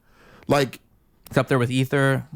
Oh, it's up there with Ether. It's up there with Tupac's Hit 'Em Up. Who Shot Ya? Who Shot Ya? No Vaseline. It's up there with all of those. It's like in the record books. Like, you're talking about a diss song that won 5 Grammys in one night. If you're talking commercially, it would be the best. Commercially, it's the best. I mean, yeah. Just that alone. It's the only one that you could play at the Super Bowl. I mean, the Super Bowl. Then he continues to rap it at the Super Bowl. He called you a pedophile bro. I don't think people understand how serious this is. The Super Bowl. This is football. This is American football. This is the biggest stage of the year that billions of people watch. You got called a pedophile in front of billions of people. Then you got your ex crip walking on, like, bro. Then the music video. Compton hates you. Like, the city of Compton does not like you. Like, a city doesn't like you, Drake. Like, people don't understand how serious it is. Not Like Us is a top 3 diss song of all time. If someone came to me tomorrow and was like, it's number 1, I wouldn't even argue. Yeah. I would be like, okay. Yeah. If you think it's number 1 and you think it's number 1, I still think Hit 'Em Up is number 1. I'm not going to lie. To me, it's Hit 'Em Up, No Vaseline. Then it goes Not Like Us, No Vaseline. You dissing 5 niggas. Like, that's hard in itself. And Hit 'Em Up, I mean, Hit 'Em Up speaks for itself. But, I mean, fuck, 5 Grammys for a diss song. Like, that's just incredible. That's just unheard of. Like, it's amazing. I think Kendrick wiped the floor with Drake, and it wasn't even close. And he makes it even worse by dropping these 3 weak ass albums, and then and in one of the albums he's just dissing everybody who dissed him before. I'm like, dude, you just marketed this album is supposed to be like, bro, you have fucking Michael Jackson glove in the fuck, and I think he said something about Drake paid like fucking, well, I think it was like $25,000 for like Michael Jackson's glove to have his album cover, and this is the shit you come out with. Michael Jackson is turning his fucking grave because you want to come out with this bullshit, like, because you want to come out with these 3 bullshit ass albums. Yeah. I see. Now, I do my best not to be a hater, but the reason I really liked the Kendrick versus Drake thing, I already told you. I think Kendrick is the template of what a rapper should be. Drake's like the antithesis. That's why Kendrick hates Drake. Kendrick hates everything that Drake is. and I can understand that. Like, because if you're an actual rapper, he's disgusting. He's a disgusting being. Like, and I say that like as in for the sake of hip hop. Like, you're not a rapper. Stop marketing yourself like a rapper. Yeah. You're a pop artist. You are a pop artist. Stop pretending. Stop doing this, because it's actually disgraceful. And I love Drake. I just want to say that. I'm not going to lie. He has songs I like. I was about to say, I'm not going to deny the fact Drake has given us hits for the last 20 years. I'm not going to deny that. He has. I just don't. I think like with the reason Kendrick gets so fed up was like, obviously he had probably, I think it's all of this. I think like he already didn't like what he was, and then it becomes personal, and he probably did know information about Drake that made him dislike like all this shit about A minor and all this. He probably heard, like, I think in Meet the Grams he goes into even more detail. That's the thing, is I think a lot of people know, Not Like Us. They didn't even know like in the other songs where he kind of, there was like almost like I think in Meet the Grams he describes it like they had this weird thing where they would have young girls show up like for like social media shit. It was this weird social media shit Drake would do. Bro. And they would like keep tabs on these young women and shit, and he would have these weirdos hanging out. It wasn't even really about Drake, it's the weirdos in his circle. Like, that's what's so weird about it. And I just think that like it's that added to the fact that Kendrick wouldn't have said anything. He would have left it alone. You do you. You just sell your records. Who am I to say what's good and what's bad? But then you make it where I gotta diss you all right, well, now I'm going to say everything. And I think that's where it all comes out. Because I think that, like I said, I don't think Kendrick respects Drake as an artist. And I think that's why he would be willing to say other things he said. And I think I can understand why. Because if you're a real MC, if you're somebody who painstakingly creates everything from the ground up, and it's so important that you do, because that's the vision. It's like from nothing to something, and that's the power of the pen, right? And you look at somebody like Drake, that's not what he's doing, and that's okay. That's not what he has to do, but that's not an MC. My biggest problem with Drake, because like I said, I am a Drake fan. I do like Drake. I have some Drake songs. I listen to Drake, but at the end of the day, Drake, I don't even think he's a top 25 rapper. Rapper? Like, if we're talking rapping? Yeah. Like rapping. There are so many artists better than you. Yeah. There are so many artists better than you. Drake is very, in my opinion, because he does, he does rap. He's okay. He does sing. He's okay. He is a pop star. He's okay. And that's how I look at Drake. That's honestly how I look at Drake. He's okay. And it's okay to be okay. Like, that's what people I talk about Drake all the time to people, and they think I'm just hating. And I'm not hating, because Drake is okay. And that's okay. Like people see with Drake, what people's problem is, when you say Drake, they want you to fall out your seat. Yeah. And be like, oh shit, Drake. Like, no. He's okay. Yeah. And it's okay. Like, it's fine. Like, he's an okay artist. He's okay at what he does. He's good. That's cool. Yeah, like, he's not amazing. He's not bad. It's see, okay. when I have a top 10 of rappers, and I base my top 10 rappers off of how influential you've been to the rap game, how musically inclined you are, how you go about writing your music. I take all that into effect. And when it comes to Drake, I'm just being honest. I don't think Drake is musically inclined as as a lot of rappers. I'm just being honest. He makes good music. He's a good artist. That's it. that is it. That's it. That is it. Because, if you know really... what? It's actually kind of inspirational. You think about it that way. Like, it's inspirational because it shows you don't have to be this fucking crazy, talented, amazing thing. Yeah, you can just bro. be You can be good. You can be okay. Just be all right. Just be and you. That's what Drake is. Yeah. He's okay. He's Drake. He's okay. He's good. I'm not about to fall out my seat for him. I'm not about to download all his albums. I'm not about to get all his songs. I'm not doing it. I'm sorry. He's okay. I listened to some songs. He's good. End of story. Like, he's not a Michael Jordan of the rap game. He's not. But he thinks he's Michael Jackson. Dude. And that's, oh my God. I don't get that. I just don't. Well, that's another one of the reasons that I think you wouldn't like a Drake, is because he seems to have this false perception of what he is. Yeah, he bro. seems to not Everybody realize. does. Yeah. Everyone does. Even the albums he just dropped. Like, bro, they're not good. Yeah. They're not good. Mm-hmm. They really aren't. He has done a lot better in the past. You look stupid. You dropped an entire album. You dropped an entire album of you just dissing everyone who dissed you. What are we doing? What are we doing? Like, seriously. It's a power move. It was like the Heart Part 6, remember? When he said, like, oh, you thought you got... What was the line? It was some terrible... His way of responding to the Millie Bobby Brown thing was to, like, make it sound like... I think what he did was he said, like, I didn't text no teenager, I know exactly what you're talking about. I can't remember exactly what are we doing, bro? What are we doing? Like, seriously. Then if you want to get technical, some people say his career was handed to him.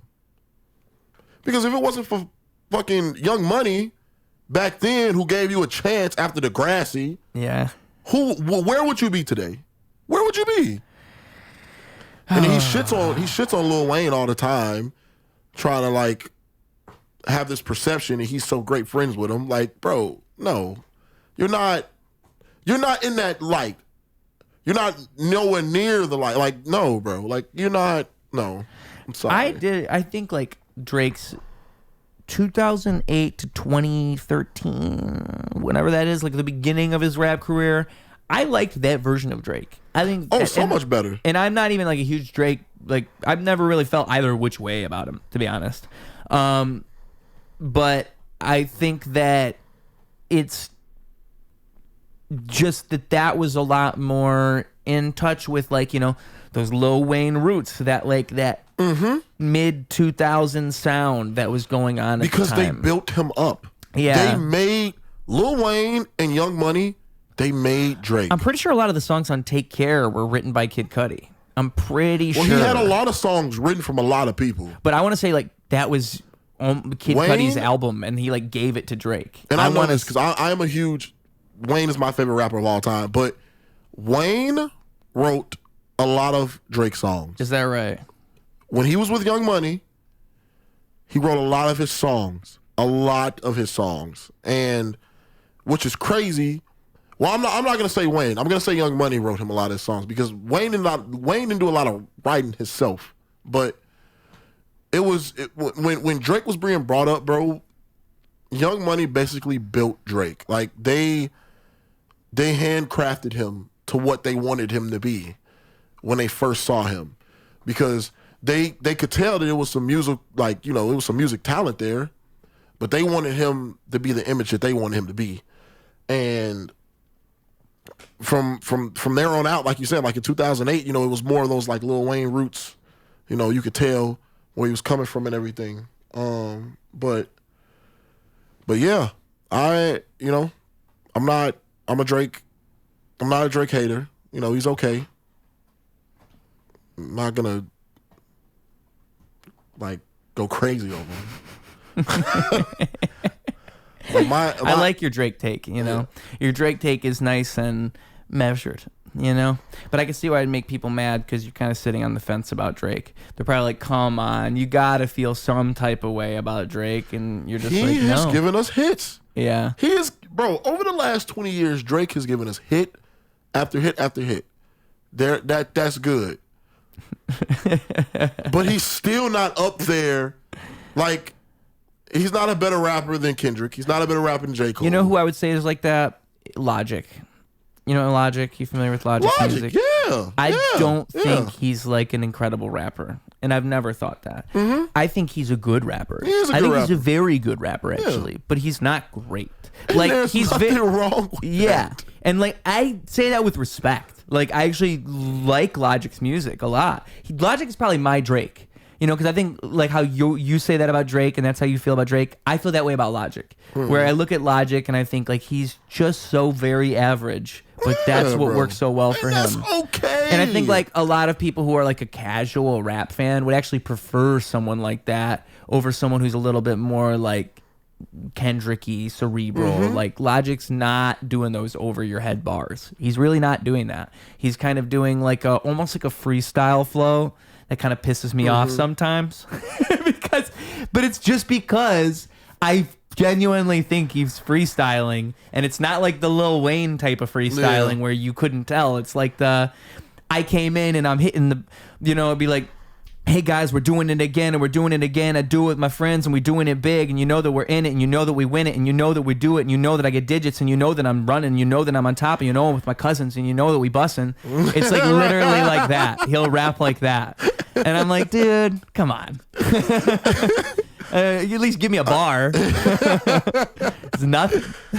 Yeah, But that's actually what his kind of appeal is. That's what I'm saying. He's kind of he's really good at doing that. Yeah, and he's okay. Like, that's fine. There's so many Logic features I can think of where he just slides in and out doing that. And I'm like, he didn't even need to be on this song. No, facts. He didn't really do anything. But he kind of, like, it's that thing. It's that thing where you could probably do the same. You could probably say the same about Drake. There's so many Drake features that are just probably fucking exactly what you would expect. Mm-hmm. And Drake probably didn't even need to be on the song. But it did help the song, and it did help sell records, and people love Drake. People love Drake. That's the thing about not being a hater. is you can sit here and say about what you don't like all day. You're not going to unsell somebody's records. You're not going to unmake this thing popular. You know, like what I'm always trying to do if I don't like something is say exactly what I don't like about it or exactly what would be wrong with it, right? Like if I'm going to say anything negative about Drake, I'm not going to say Drake sucks. I'm going to say this is why someone might think Drake sucks. Because that to me is constructive. Like, you know, I don't like the blind, like, oh, this sucks. Yeah, I would never just come out. I would never say, unless I truly just believe someone sucks. Yeah. I would never just say Drake sucks. Like, I would never say that. I just, like for an example, my coworker, I don't know how old he is. I think he's like 19. But my coworker, he comes to me, and when Drake was first marketing Iceman, he comes to me, he's like, oh my God, Drake has so much ice in Toronto right now. Look what he's doing. Don't you see this? And he shows me, and I'm just like, yeah, that's cool. Like, that's all right. And he's just like, it's just cool?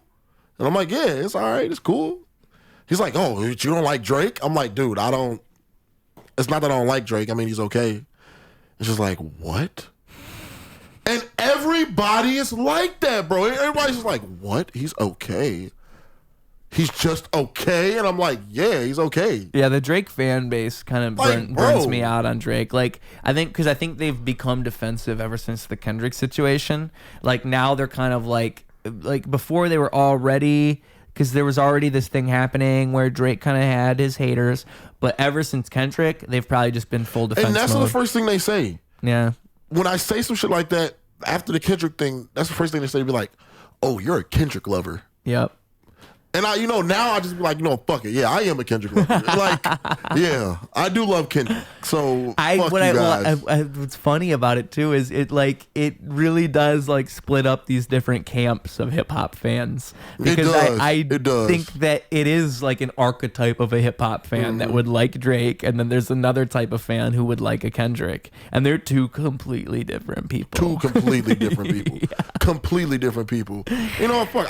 You can tell when you talk to somebody about this topic long enough which side of the camp they sit on, by the way. You can tell just based on the things they'll say, more specifically about Drake than Kendrick, right? Because usually they'll give a lot of grace to Drake, and that's how you know, oh, they really like Drake. Because everybody kind of acknowledges that Drake lost.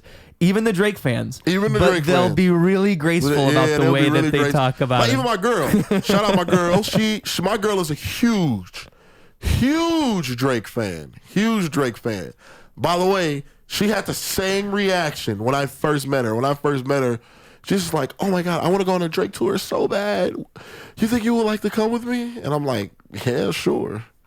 She's like, yeah, sure. And I'm like, yeah, sure. Like, if I go, I go. If I don't, I don't. Like, I'm not that big of a Drake fan. She's like, what?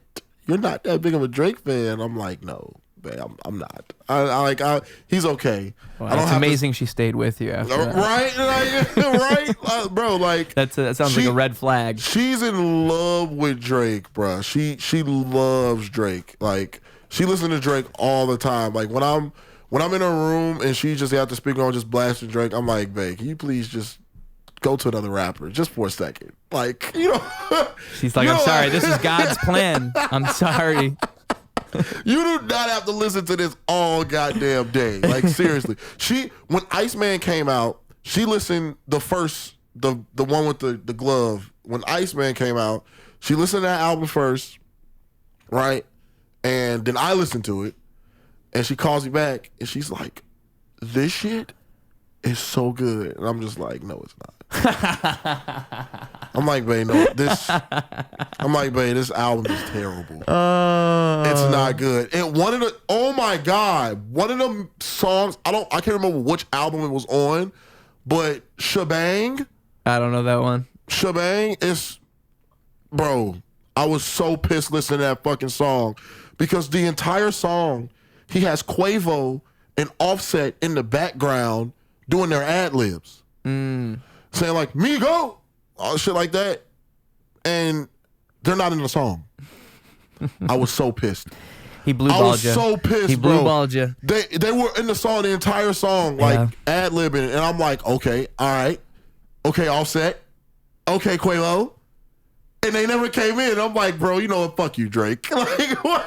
Why are they not in the song? Yeah, because even just for like, it's almost like you're building up all this tension and then you're not even. Right, bro. And Yeah.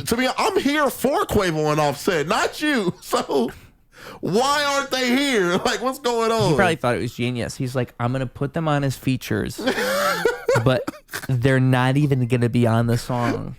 It's genius. They're here just fucking ad-libbing the entire song. They're just not here. They probably weren't even there. They probably used Ad-Libs that he already had, like sitting on a computer somewhere. Had to be, bro. Yeah. I was so pissed. They didn't even go into a studio for it. I was like, bro, what the fuck was the point of this? See, I bet Drake just thought it was genius. Drake seems like the type of guy who would fart and go, damn, that sounded different. You know? Like, he really does. I love those memes. The memes was just like, Drake looks like the guy who would clap at the end of a plane ride. Like, and he does. And he does. Poor Drake. Like, and the thing is, like, I've seen, I remember there's this video I saw of Drake, like, in a studio session. And I think it was him, like, letting off the facade. Like, this was earlier in his career where he wasn't so worried about his image because he's talking a lot more, like, dorky almost. He's like, oh, yeah, let's add a snare right there. Yeah. Oh, dude, that shit bops, though. You guys feeling that? He's kind of acting like that. And it's like nowadays you see Drake just sitting there trying to act low-key, all cool and shit, trying to hang back. That's because he's like a PR machine now. He's not, and odds are the way that his actual personality is would have never fed his rap career, so he had to learn to turn it off, and that's what really happened. Right. I mean, he was on Degrassi, for Pete's fucking sake. Before he turned into a rap star, he was an actor on a teen drama show. So you can only imagine. Was he in a wheelchair? Yeah. He was in a wheelchair, wasn't he? Yeah. Oh, nice. Yep. They gave the right dude that role, I guess. I mean, it's an interesting trajectory. I kind of wish I had some show I was on. You know, Theo Von was on Real World. He was on the show MTV's Real World. I've seen that. Yeah. He was like, I always wish I was on some show. I could just say, hey, look, I was on this show. It's just an Easter egg for a career, right? I know, if right? you could just have one. Just like, what's the name? Well, he's already an actor, but it was still pretty interesting to know. I don't know the actor's name, but I don't know if you're familiar with The Boys. No. What is that? The Boys, the comic book show. The dude named A-Train. It's funny because The Boys is a very vulgar comic book show. Did I say I don't know The Boys? I do know The Boys. But he was in Hannah Montana. Like, A-Train's the fast one. Yeah. He was in Hannah Montana, like, when it first came out. Like, who is he? All goofy and shit. He's the speedster. The black guy. No, on Hannah Montana. You don't remember who he was? Oh, he was like her boyfriend or some shit like that. But he was all like goofy and shit like that. And it was funny seeing that like transformation. I feel like I almost remember that. Probably not. It's funny like seeing like the transformation. Like, right. It's just crazy. Because I would like to be on a show like that too. And then if my career just somehow blows up one day, I could just be like, yeah, I was on that show. I would like for it to be a bad show. The worse the show, the better. Or at least like the more novel the show, the better. Like if I could do Fear Factor, that would be good. Oh yeah. I want to do something memorable. I thought you were talking about like a Breaking Bad situation or something like that. Like no, like I was in that episode of Breaking Bad. That would be good too. Actually, you know, Bill Burr was on Breaking Bad a couple times, so that's fun. Yeah, he was QB. His character's name was QB, and they always there were a bunch of people thinking his character was going to show up in Better Call Saul, but he never did. Never saw Bill Burr in Better Call Saul. Remember when they lay on the bed of money? Remember when him and Huel lay on the bed of money? That's Bill Burr and QB, or Bill Burr and then Huel. It's those two in season 5. I want to say. It's right after like they got the money in the storage unit, and he says we could take any of this money right now. That's Lavelle Crawford, right? This comedian. They're both comedians. Yeah, I know. I'm trying to. You got Lavelle Crawford and you Bill Burr. I gotta go back and watch that shit. The scene where he's introduced is Bill Burr. Breaking Bad's like one. Oh, you know what? No. You remember now? It was yeah. The scene where he's introduced is when Skylar is trying to get the car wash and. He's the one on the phone, or she's got him on an earpiece, and she's looking at legal stuff, and he tricks the guy into giving them the car wash. That's, what want to say he's only in the show a few times. He's also in the show.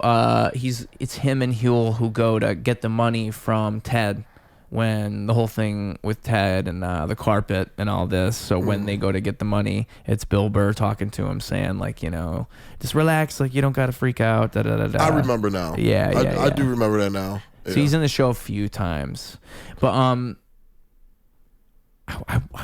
does he ever talk to Walter White? I don't think he did. I don't think he did. No. But it's crazy. It's crazy to bring it up because I'm rewatching Breaking Bad with my girl right now because she's never seen it. And she's into like crime shit and like the cartel and shit like that. And what I would give to watch Breaking Bad for the first time. Oh my god, bro! You have no idea, bro. Because that's my favorite show. Bro, it's so good. I mean, I haven't seen Better Call Saul. You haven't seen it, so now you guys can both experience that together after you watch. That's what I told her when I told her once we're done with Breaking Bad, then we'll switch over to Better Call Saul because I've never seen it before. But she's loving Breaking Bad right now. Where are you guys at in the show? We are season 3, right when they killed Gale. Right, I don't know which episode. Half Measures. That was Half Measures. Is it Half Measures? Dude, okay. Breaking Bad's the one show where I could do like trivia. I could do Breaking Bad trivia. Yes. Bro, I know that show too well. And if I watch it again, I'll just be refreshed. But I want to say it was Half Measures because that's the episode where Walt's hiding out, looking out the window. Mike shows up. He's the half measure monologue. Gus had got back and killed the security guard. Oh, I'm sorry. That's the end of season 3. It's Full Measures. It's the end of season 3. That's the very end. Because the very end of season 3 is a cliffhanger where you see that, and then you're waiting for season 4. Okay, so we're just ending season 3 then. Because that's where we're at. And actually, there were people when that aired. There were people saying like, "Oh, did he even shoot Gale?" Because the way that they shot it, it's like you see the gun. Yeah. But so there was a whole year between that and the next episode where people are saying, "Oh, maybe Gale didn't die, maybe." But yeah, dude. No, it's and funny. She's about to get to season 4. Bro, it's funny. Like watching it with someone who hasn't watched it.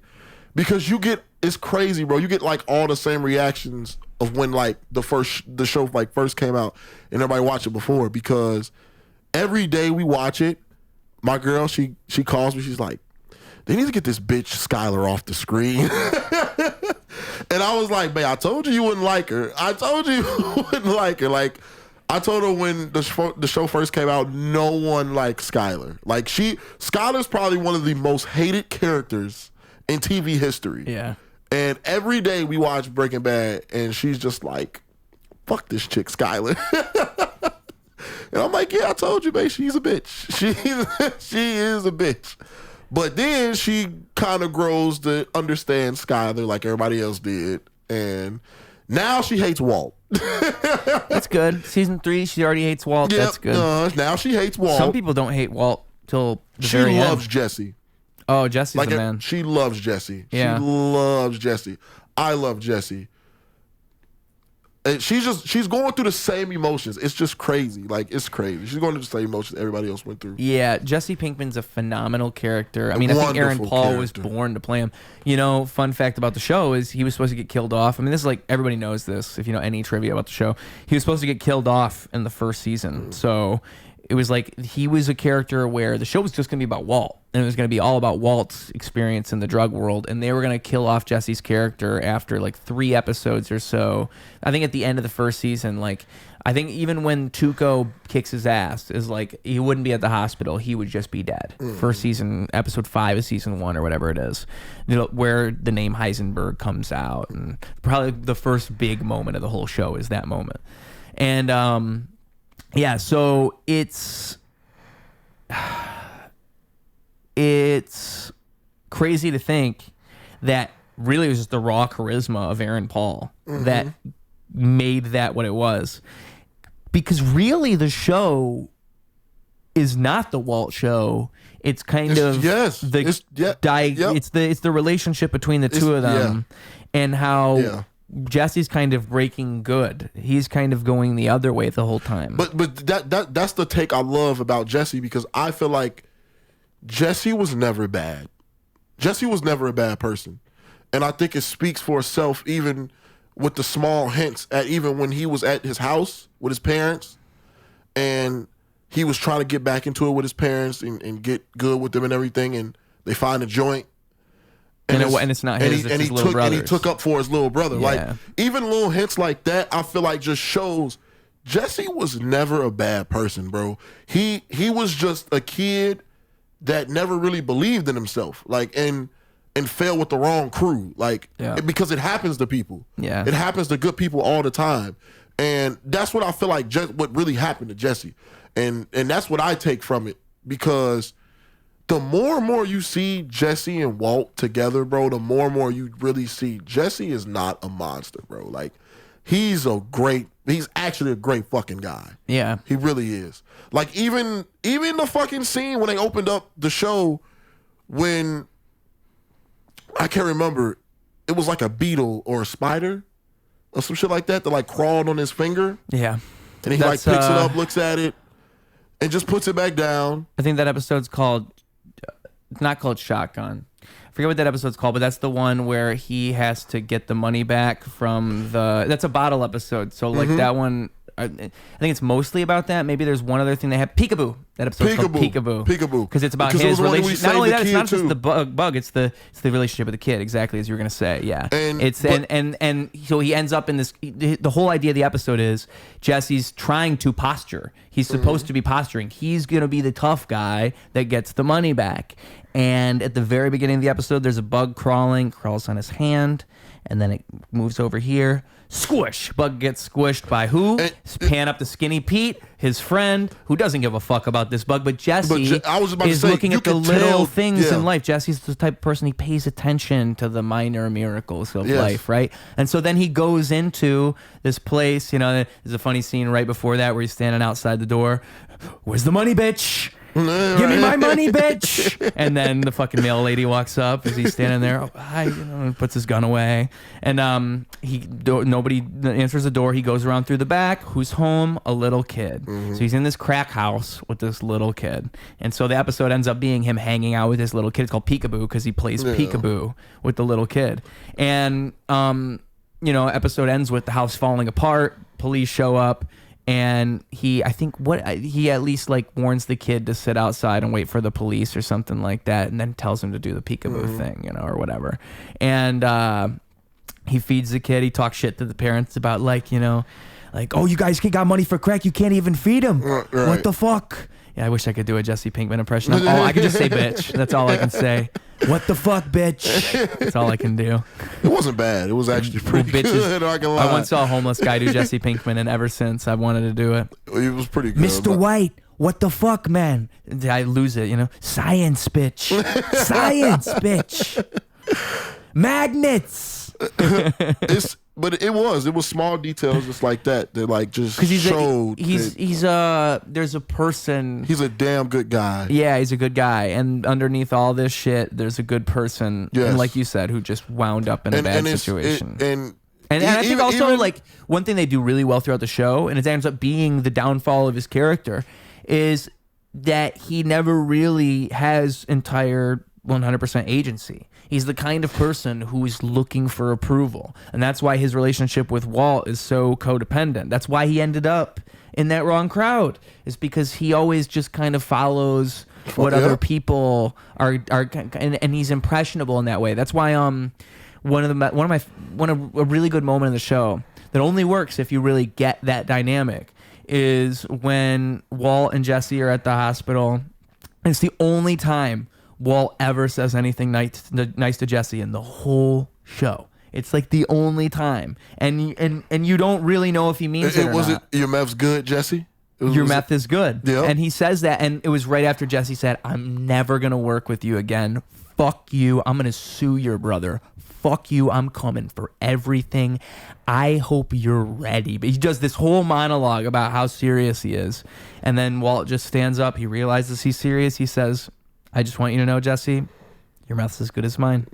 And then he leaves. And that's all Jesse wanted to hear. And Walt knows that's all Jesse wanted to hear. I was about to say, Walt is so fucking smart. He knows that. He knows that. That's why the show's so brilliant, because it's really just Walt manipulating Jesse the whole fucking show. And if you're paying attention, you catch on pretty fast.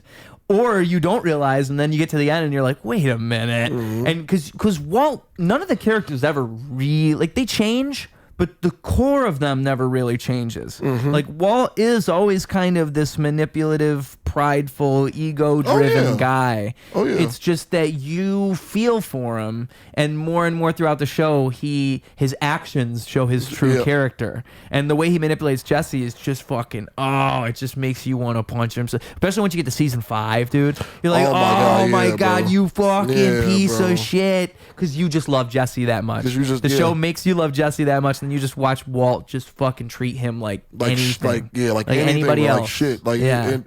It got really sad at one point, especially when the Nazis kidnapped him. Oh, dude. Well, that's like where bro. That's the saddest it gets. Shit, bro. That's the saddest it gets because. And then him telling he killed Jane. Well, he didn't kill Jane, but he watched Jane die. I was like, oh. And even that, that's because in that moment, Walt had just realized that Jesse was a snitch. So because of that, that's why Walt says that. Because otherwise Walt wouldn't have said that. Exactly. Walt would have never told him that. But he's thinking just pure evil in that moment. Fuck this guy. He did the one thing you never do. He did the one thing you can never do. I think Jesse is probably like one of the greatest like supporting characters like in the history of television. He's a very intriguing character. Like they did a hell of a job writing his character. And I think they did a good job at like portraying how people perceive his character too, because like once you get to that where Hank and him team up, you can tell Hank doesn't respect him at all. And Hank shouldn't respect him. But like part of you as the audience member wants Hank to be nice to him. You're like, no, be nice. Because he doesn't know him. Because he doesn't know Hank him. looks he at him like a fucking loser. doped out junkie. Exactly. Piece of shit. Like that's how they look. He was going to throw him to the wolves. He was basically saying if Walt kills him, fuck it. Who cares? And bro, that is the perception of the show that I love, because even his wife says at one point when he went to go beat Jesse ass, his wife said to police at one point, I can't remember which scene it was, but she's just like, well, they should just lock up the fucking junkie anyway. The kid's a prick. And I'm just like, you don't even fucking know the kid. Yeah. Like you don't know the kid. Like despite the circumstances of like you knowing what happened, they did distract you, but you don't know him. So like, why are you, why do you have these perceptions of him? Like, you don't know what he does. You don't know what he's actually a great fucking guy. You see him as a junkie. And same thing with Jesse's when he had the relationship with Jane and how her dad, because her dad would have saw him as, oh, you're just using again and you're using with this guy. And that was how that whole scene goes when he meets the dad and he's like, back off and da-da-da-da-da, because in that moment, he looks like a junkie loser who is just getting that girl to do drugs. When really the girl got him to do heroin. He's never done heroin before, and she came in and it was like, oh, she could see the codependency in him, and they could see it in each other. Exactly. I mean, I think the way that they wrote all the characters in that show, they did it with they followed the actual natural progression of like the thought processes of the characters. They didn't go, oh, well, we need to get to Z. We need to get here. So how do we get here? Exactly. It was always like, no, why would this has to make sense? Yeah. And the reason I think it's like the best show ever is because it manages to do that perfectly. Like it does it within the perfect template of like, first you have the 7-episode season, then we just do 4 13-episode seasons, 1 16-episode season that was actually split into 2. So if you watched it live, it was like up to 8 and then 9 through 16. And at the end of 8, you have that big season end cliffhanger of a man on the toilet. Yeah. But yeah, it's like it's one of those shows that's just written so airtight, so perfectly. I can't even think of one. I can't think of one thing where you could go so good. Like you can't point at one scene in the show and say, "Well, they didn't resolve this," or "This scene was here for no reason." It just doesn't happen. And like, people can have their complaints. There's nothing perfect. Like, yeah, you could sit here and tell me what you don't like about Breaking Bad. No show is perfect. But the thing is, Breaking Bad gets as fucking close as I think you can to never spending any time meandering and never spending any time moving away from the plot. Everything ends up mattering. The closest it gets to doing that, I would say, is maybe the stuff with the cousins in season 2. But even then, you end up having, or maybe it's season 3. But you have all this time with the cousins, and you're like, what even is this? Stupid ass Fly episode. Jesus Christ. But even that episode kind of earns its own existence. It does. Yeah. Because when we got, because isn't the episode called Fly? Yeah. When we got to the episode, I told my girl, I'm like, oh, fuck, babe.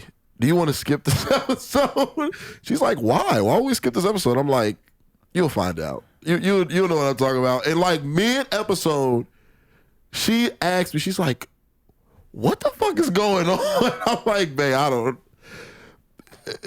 know.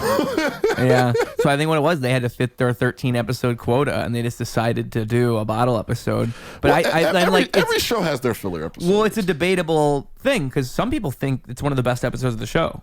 I think it's a great a bad episode. I think it's a great episode because I think it does what a lot of the other episodes don't do, where it explores this idea of Walt feeling like okay, if that episode didn't exist and then you have that I watched Jane die moment, you wouldn't know that Walt did feel bad and Walt did feel all this guilt and he is holding all this in, and like that's what the Fly represents. The Fly represents this like Walt's, like obviously he needs to control it, but it shows his need to control everything. That was what it's all just this big metaphor. Because that's who Walt is. Walt has a crave for power. Yep. Walt needs to be in control. Yeah. And that's how he looks at it. That's why every little situation he gets himself into, he fucks it up. Yep. Because whoever is above him, he wants to be above them. He wants to be them. He wants to be them. Yeah. Every little situation. Tuco, Gus, the Italian lady, whatever, I can't remember her name. Everybody he meets who is above him. Lydia, right? Lydia. He wants Lydia. Yeah. He wants to be the kingpin. If you are above him, he wants to do better. That's exactly why when they took Jesse out the picture and they brought Gail, he's like, this shit's not gonna work. Yeah. This shit's not gonna work. He is just as smart, maybe even smarter than me. He needs to get the fuck out of here. I need Jesse. And Gus is like, you want Jesse? Why the fuck do you want a junkie? It's like, I need Jesse. So any situation, he craves fucking power, bro. He craves power and he wants power. He needs to be in control. If he's not in control, he's gonna find his way to be in control. You know, and like in terms of like we're talking about screenwriting, I think that show, if you're a screenwriting fanatic, if you like good scripts, oh my god! Oh, I've read Breaking Bad scripts. I love Breaking Bad scripts. Have you ever seen how it was written? How they wrote the show? Yeah, like what the writer's room looked like, or what they did, because they would do bullet points for each. They would like have sticky notes for scenes, and so they would have this like a this big thing, and they would just do a sticky note for scene, and if it doesn't fit on a sticky note, then it's not a scene essentially. And they would that's how they would scheme out each episode. That's how they would pace them so perfectly. That's how they managed to have such perfect pacing, was because of the way they would do the sticky notes.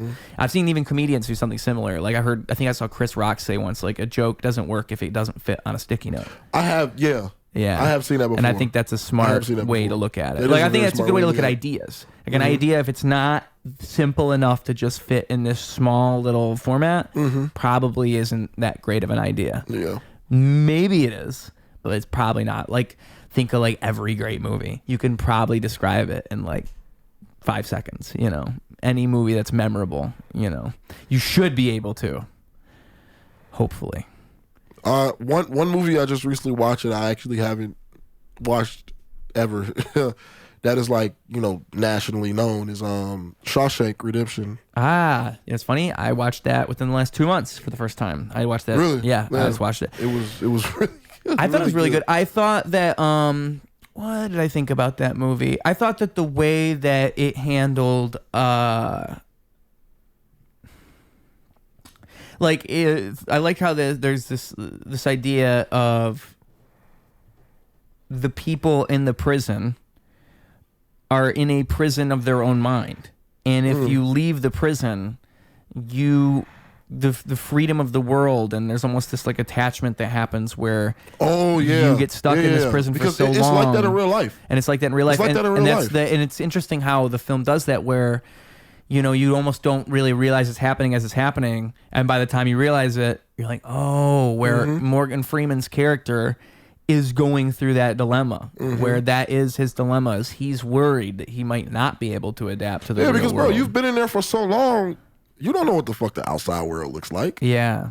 You know how much stuff has probably changed? Yeah. Like the old man who got out before Morgan Freeman's character, you know, he's got out, he's like, cars are so fast. Well, that's like, exactly what I mean, is I think in the movie, when that scene's happening, you don't quite realize yet it's actually a setup for Morgan Freeman's character's dilemma. Like, you don't even realize it. It's because that's it, but it sets it up. It does a couple things throughout where it's like Morgan Freeman's talking about that guy, and you wonder, he's sitting there pontificating about it, thinking, well, don't you think maybe if you got out, like, what would you do with all that freedom? And exactly. he's wondering about that, and he's just asking the other guy, but it's really him that's thinking about it, right? And then the movie just fucking does it perfectly at the. It pulls all that together at the end. It really does. Where and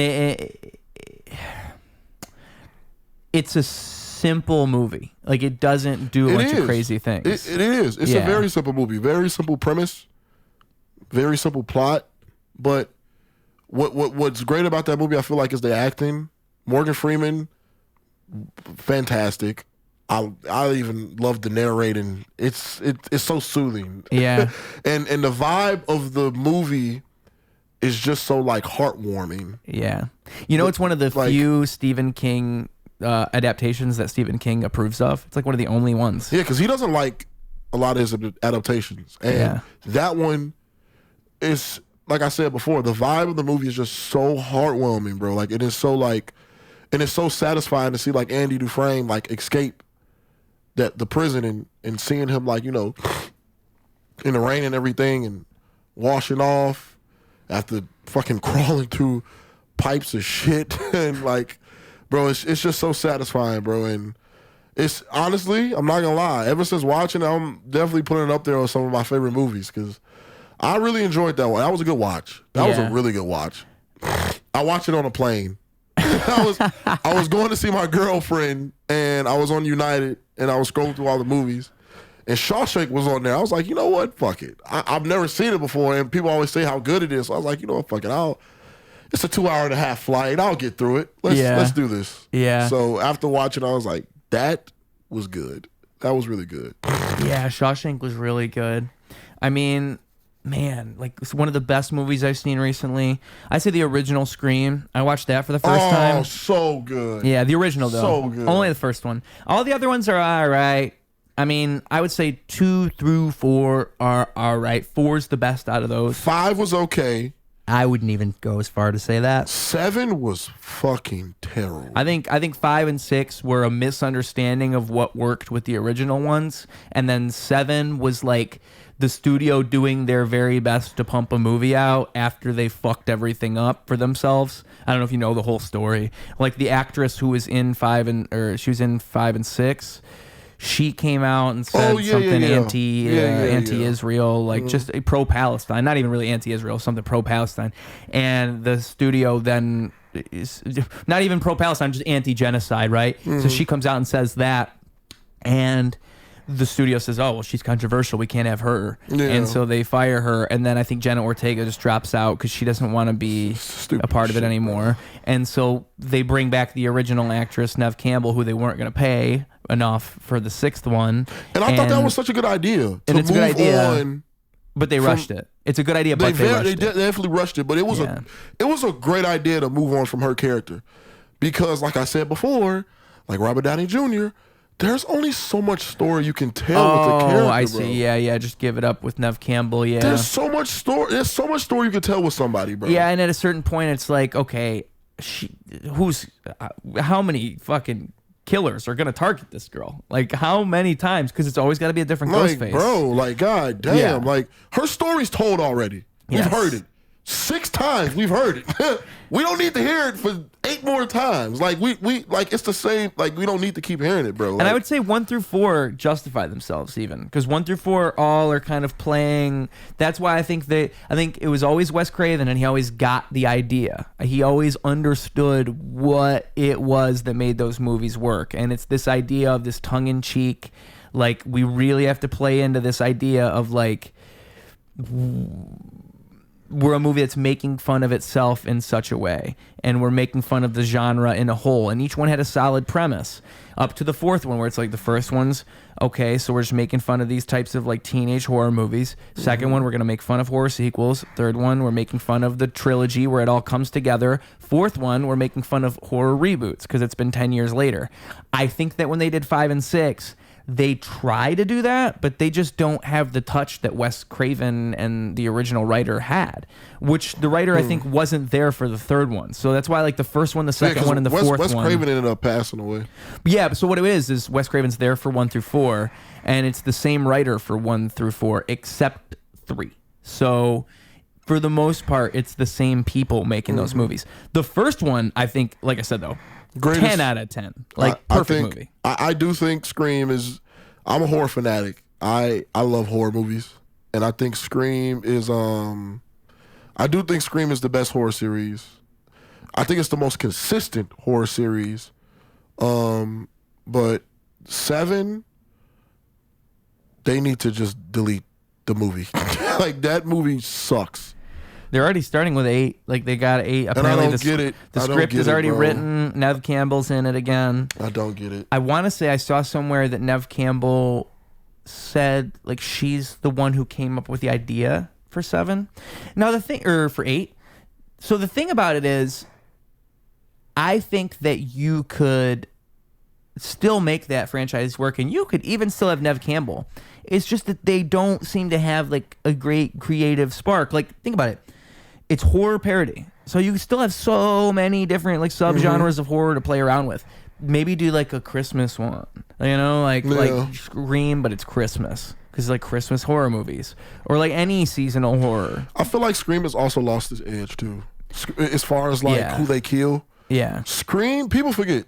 Scream was very edgy with their kills. They didn't give a fuck who they killed off. As long as you weren't the main character. For an example. The first Scream, that's one reason why the first Scream did so well, because they marketed Drew Barrymore. Yeah. She was on posters, and she was like the front page. Like, Drew Barrymore was like the girl in the movie. She was supposed to be like, you know, the girl, the it girl. But everybody goes see the movie, and everybody's like, fuck. She gets killed off in like the first 10 minutes. What the fuck? So no more Drew Barrymore. Like, what the hell? So it was that.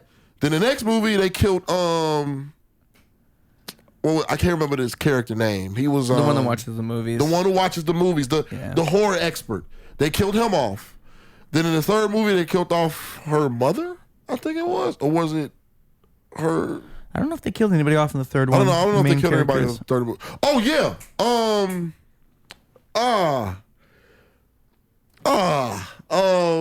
The third one? Yes. Fuck. What is her name? Jada Pinkett Smith. Oh, yeah. They killed off Jada Pinkett Smith. That's the beginning of the second one. Was that the second one? Yeah. Okay, the second one, they killed Jada Pinkett Smith off, then they killed... Oh, well, they didn't kill anybody in the third one off then. But the fourth one, I think they killed... Who did they kill in the fourth one? No, because Dewey died in the fifth one, I think. Yeah, but they made you think they were going to kill Nev Campbell in the fourth one because she gets stabbed. Yeah, because she gets stabbed. Yeah. But it was one of them. Dewey got stabbed up pretty fucking bad. I thought he died. Well, that would be was that 5. No. Like, that's 2. With the limp. That was when he got the limp. Was that he got stabbed in the first 2? one. He had the limp in the second one, but he got stabbed again in the second one. I want to say he got stabbed. Did he get stabbed in all of them? I know he got stabbed in the second one for sure. I know he had the limp in one of them. I can't remember when he had the limp, but I know he got stabbed because they do a fake out with him at one point where they like make you think, because it's when Courtney Cox is getting chased through the recording studio or something like that. Oh yeah, right. That's the one I'm talking about. Yeah, but I can't remember because she sees him through the soundproof whatever. Yeah. And he's like yelling, no one can hear. But Scream was very risky with their kills and like who they killed off and shit like that. But like now, It's like they saving people because now, like you got people getting stabbed 10 times, not dying. Yeah, like come on, bro, what are we doing? But that's what I'm saying. 5 and 6. That's these movies. They don't get it. This is what happens. This is what happens with any IP. It's like the people who made it and who got it. They got it. They made it. They know what it is. And then somebody else comes along and they say, no. Trust me. We get it too. And they trick you into letting them do it, and it just isn't the same thing. That's how I felt about 5 and 6. I just felt like they were almost, it was like a cover band trying to do Scream, because those movies have their own appeal, and I could see why you would like them, but they're not the same thing as the original movies. They're just, they're trying too hard to do what the original movies did, where it's like, look at us, we're so self-aware. Look, we get it. We know how this stuff works. And none of those moments really sell unless it is actually a smart choice. It's like if a comedian were to go on stage and tell a joke that he thinks is smart, but it's not smart. So it just comes off as like you trying to sound smart. Right. Whereas if it's actually smart, it made us all think, so you don't even, it doesn't come off that way. It doesn't come off. And I feel like that movie, like, the one thing that really bothered me was the soundtrack. Just the soundtrack itself. The soundtrack, and then the way that they did that with the guy getting stabbed 20 times and then somehow surviving.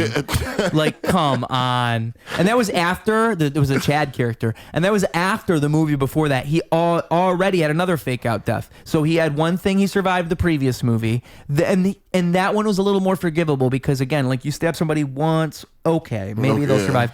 But, like, literally it was two guys like doing this. Two guys. Yeah. Going to town, bro. And then at the end of the movie, you know what they did? Because this is exactly what I'm talking about, them thinking they're smart. Because they think they're being smart by not killing anybody. That's what they did. This is the first Scream where no one dies. That's what they do. And they acknowledged it because right after you see him rolling away, and then you see the girl who also should have died. It was two people who had fake out deaths because it was the girl who got stabbed on the subway. Yeah, that was his sister. That was his sister. And she was bleeding out on the fucking subway, dying clearly. Yes. So that looked like a death scene. And then you have him getting rolled out on the stretcher, and then you have her there, and then she makes this line. She has this line and makes this comment saying, "Oh, look at that! What are the odds? We all survived." And it's like the movie trying to be smart. It's like the movie trying to go, look how clever we are. We know that you thought everybody was going to die, but it's like, no. You just did the dumb thing by not killing them. You should have let them die. But this is what they do. They make like they don't realize that it doesn't have the strength that they think it has, and then they talk up the choice. They did the same thing in the movie before that where they kill off Dewey, and it's not the problem that you killed off Dewey. The problem is you killed him off in a stupid way. You killed him off where his character has spent all these movies learning the rules of horror movies. So why the fuck would he watch these people get on an elevator and go, "Oh, I need to go for the head"? Yeah, you do need to go for the head, but you don't go by yourself after. Like, why would you do that? It makes no. And the whole time you're watching it, it's so telegraphed. You know exactly what's going to happen, and it's so unearned. And that's why it sucks. Not that you did it, but the way you did it. And then at the end of the movie, like when the character, the big reveal, the killer's doing the reveal, she literally says, "We had to kill Dewey to show you there was really stakes." And it's so annoying to me because it's like you're trying to be smart. Like you're trying to act like killing that character was smart. And it could have been, but you don't understand what makes these films work. You don't have the horror know-how that a Wes Craven has. Yeah. And you're trying to be Wes Craven. We're talking about the guy who made Nightmare on Elm Street. Of course he can bring you a Scream movie and make it that. Of course he can. I mean, if anything, it should make you appreciate what he was even more. Because, I mean, I would say the same situation happened with, because this is literally what happened. The guy who wrote the original Scream movies, I forget his name, but he had the rights. He had like half the rights. And these guys came to him and said to him, "Listen, we love the original Scream movies. We want to make new movies. We promise you we'll get it right." And they convinced him. And the same thing happened with Game of Thrones, where you had George R.R. Martin holding so tightly onto this IP of Game of Thrones, these books, they're all doing so well. He'd had people come to him and want to do shows before, but he knew nobody was going to get it right. I mean, like, really, people were offering movies. It was never a show. And then these guys come along, they say, "We'll do a show, and we love your show, we love your show." So then George R. R. Martin said to them, he said, "Okay, I'm going to quiz you then. who is Jon Snow's mother? Who's Jon Snow's mother? And if you can get that right, you can have my show. And they got it right. And guess what happens? Season 1 through 4 of Game of Thrones, that's based on the source material, almost to the word. It's just a pure adaptation. Some of the best television of all time. Mm-hmm. After that, when George R. Martin stopped writing and they had to do it themselves, terrible. Some of the worst television of all time. One of the most disappointing endings of a show you'll ever see is Game of Thrones. And it's exactly this problem. It's the fact that they tricked this guy into thinking they got it. Yeah. And deep down, they didn't really. Yeah, you don't got it. And I would even go, that's why I say I think it's a rule of everything. I think you just take out the original creator, and almost every time without fail, it's just not going to be quite. You'd have to be so on the nose. You'd have to get it 100%. And when do you ever really get an artist's intentions 100%? Like that's what makes us artists, is that we're all so different. Exactly. So, and that's why it's better if we just make something new. Make a new Scream. Make a new one. Exactly. But that goes back to nobody's going to fund it. Yeah. No one's going to give you money. Nobody's going to give you money for it. You don't make a new Scream, who the fuck are you going to get to pay you for that? People are going to try to make shit to sales, man. Yeah. So that's why you end up, you make your new movie disguised as a new Scream movie. That's what you'll see. You'll see people who will like transform an IP into something else.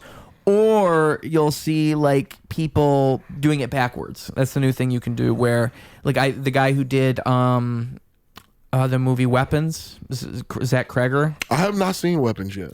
So now they're going to do a prequel movie with the antagonist of that movie. Mm-hmm. And it's interesting because she's like a horror villain is what they're going to make her. Mm-hmm. And the Terrifier movies at all? Kind of the same thing. Yeah. Where I haven't seen those, but it's the same thing where you have a character who's really just kind of the background to this film. There's not much of a character there. And then hopefully if we get more money, more people as fans of this thing, we can actually flesh out this character and make it deeper and give him a backstory. And I think that's the way you have to do it now. You're not going to get the studio to fund you. You actually have to trick the studio into funding your horror villain. And then maybe later you can make your horror villain origin story. Like, you're not going to bring them Freddy Krueger, but you'll bring them a movie that has Freddy Krueger in it. Exactly. And maybe then later the audiences will fall in love with that character. You do it backwards now. You don't get to make the original horror movie anymore. No. You have to make the original horror movie inside of the other thing. Well, I wish we had more horror movies like that again. I think so. I think horror is the only genre of film with as much hope in it as it has. Like, the horror has a lot of hope. Oh no! Horror has a lot of hope. I just miss those movies. Yeah, like I miss the Freddy Kruegers and the Jasons and the Child's Plays. I miss those. I miss that genre of slashers where like it was serious, but it wasn't serious. Yeah, like, because Freddy Krueger's hilarious. Dude, Freddy Krueger's hilarious, dog. Like Chucky's hilarious. Yeah, like those guys. Like it was serious, but it wasn't serious. It was like cheesy. But it was a good cheesy. Yeah. Like that's what I miss. I miss those horror movies. I really do. Like those slumber party, cabin in the woods. I miss those horror movies. And again, it goes back to, you don't want to be that guy sitting on your porch saying, these kids nowadays, but they don't make them like they used to. They don't. They just don't. They don't. It was something back then about some blonde chick tripping over nothing that just made it so good. Oh yeah. Yeah. A quick dolly zoom and a girl going, that's what I want to see. Or, hey, I'll be right back. Yeah. Yeah. No, you won't. Everybody knows you will not be back, my guy. That's funny. That was like a line in Scream. That's he says that's one of the rules of horror movies. Yeah, never say I'll be right back. He says, hey guys, I'm gonna go get beer. I'll be right back. And everybody goes, whoa. I miss those slasher movies, man. Those were some good movies. They were. I mean, also like terrible franchises, but I would say the classic slasher, like Texas Chainsaw too, right? Oh, bro, the original Texas Chainsaw.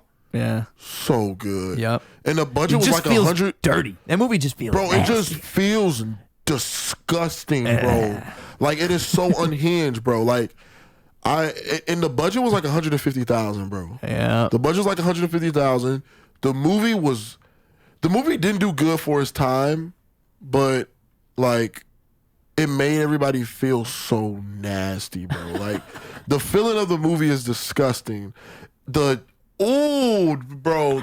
table scene with the family. I think that's where it hits. Oh my! That's where it gets the worst. Yeah, bro. Yeah. It is disgusting, bro. You know, I've only seen that movie one time when I was younger, and it's like burned a hole in my brain. Like, I think I need to watch it again just to re-feel that trauma. Because I mean, that scene, like I just remember how I feel when I watch that. It's what you're doing right now. It's just I crawling out my own skin, you know. it feels so nasty, bro.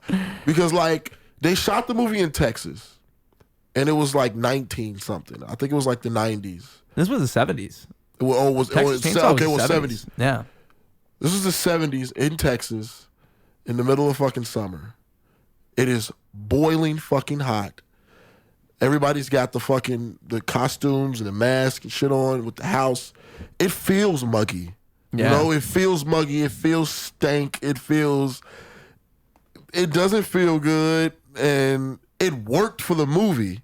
It worked so good for the movie that people fell in love with it because everybody's like, ooh, like, shit. What the fuck is going on? Like, yeah, I don't think horror had really done that before that. I don't think it had ever been grimy like that. Like, it was very grimy to be like, raw. Yeah, bro. It was very raw, and it worked so well for the movie, bro. It worked so good, and I miss those. Oh, I miss those horrors, bro. I miss those horrors. Those are some really good horror movies, bro. Like, I miss Friday the 13th. The first Friday the 13th was great. My favorite will always be Freddy. I love Chucky. Yeah. Oh, I love Chucky. Chucky's fucking hilarious. I love Chucky, bro. I love Chucky. One of my favorite scenes from Child's Play was when, in the first movie, he was in the elevator going upstairs to go kill Andy, and this chick walks in the elevator, and she looks at the doll, and she looks back, and she just walks out the elevator, and she's like, what an ugly doll. And the elevator goes up, and Chucky's just like, bitch.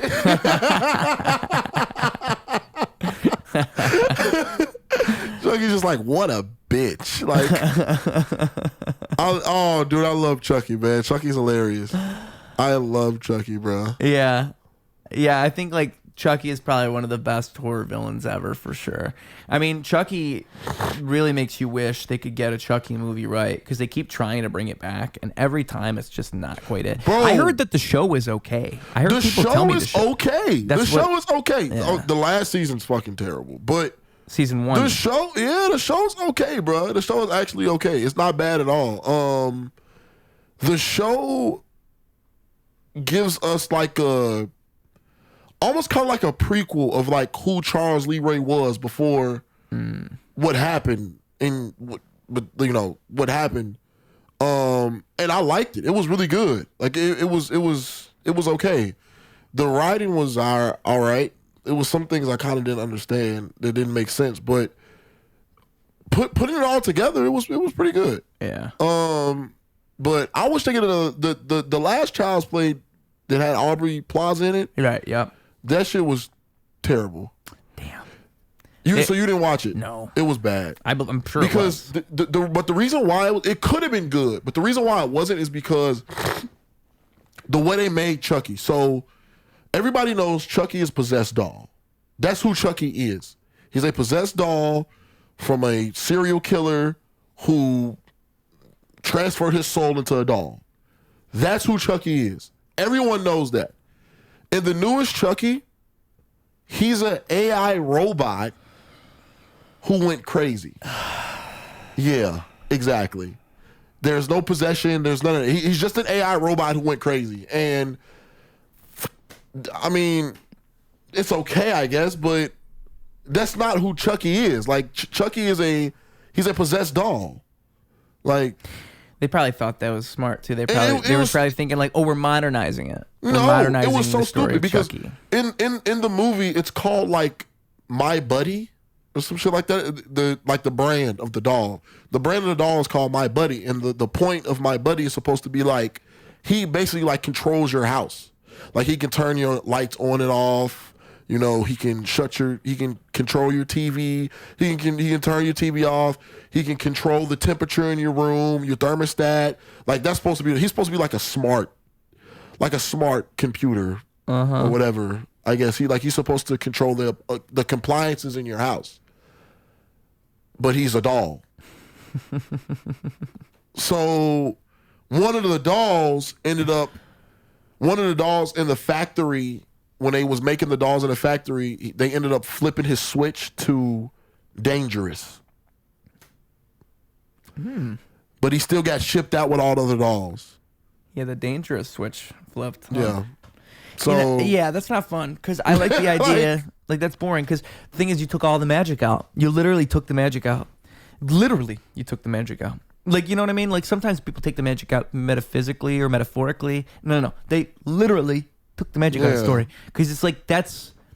I think horror is one of those ones where you kind of want magic. You kind of want demons and like possession and. You should want it. Yeah. It makes the story good. Chucky should be a possessed doll. It makes you think like, oh, what if my doll got possessed?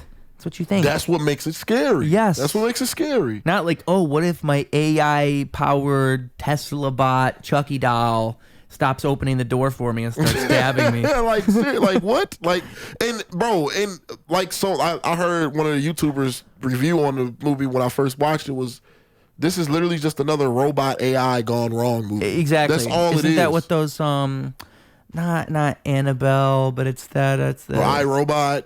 Yeah, but Megan. There's this Megan, right? Yeah. It's like Megan, right? Like literally, that's the movie. It's the same thing. Yeah, like it's a concept that works. But I mean, really, the best one to do it best was Ex Machina, and you really no point in doing it after Ex Machina because that movie did it the best. It was a funny scene in Chucky, the show.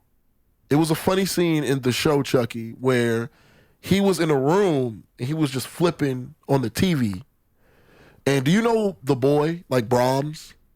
Do you know that movie? Well, it's a movie about another possessed doll, and he was flipping on the TV back and forth, and he flipped from The Boy showing, and then he flipped from The Boy from Megan, the little robot girl, and then he turns it off. He's just like, oh, they don't fucking make them like the original anymore.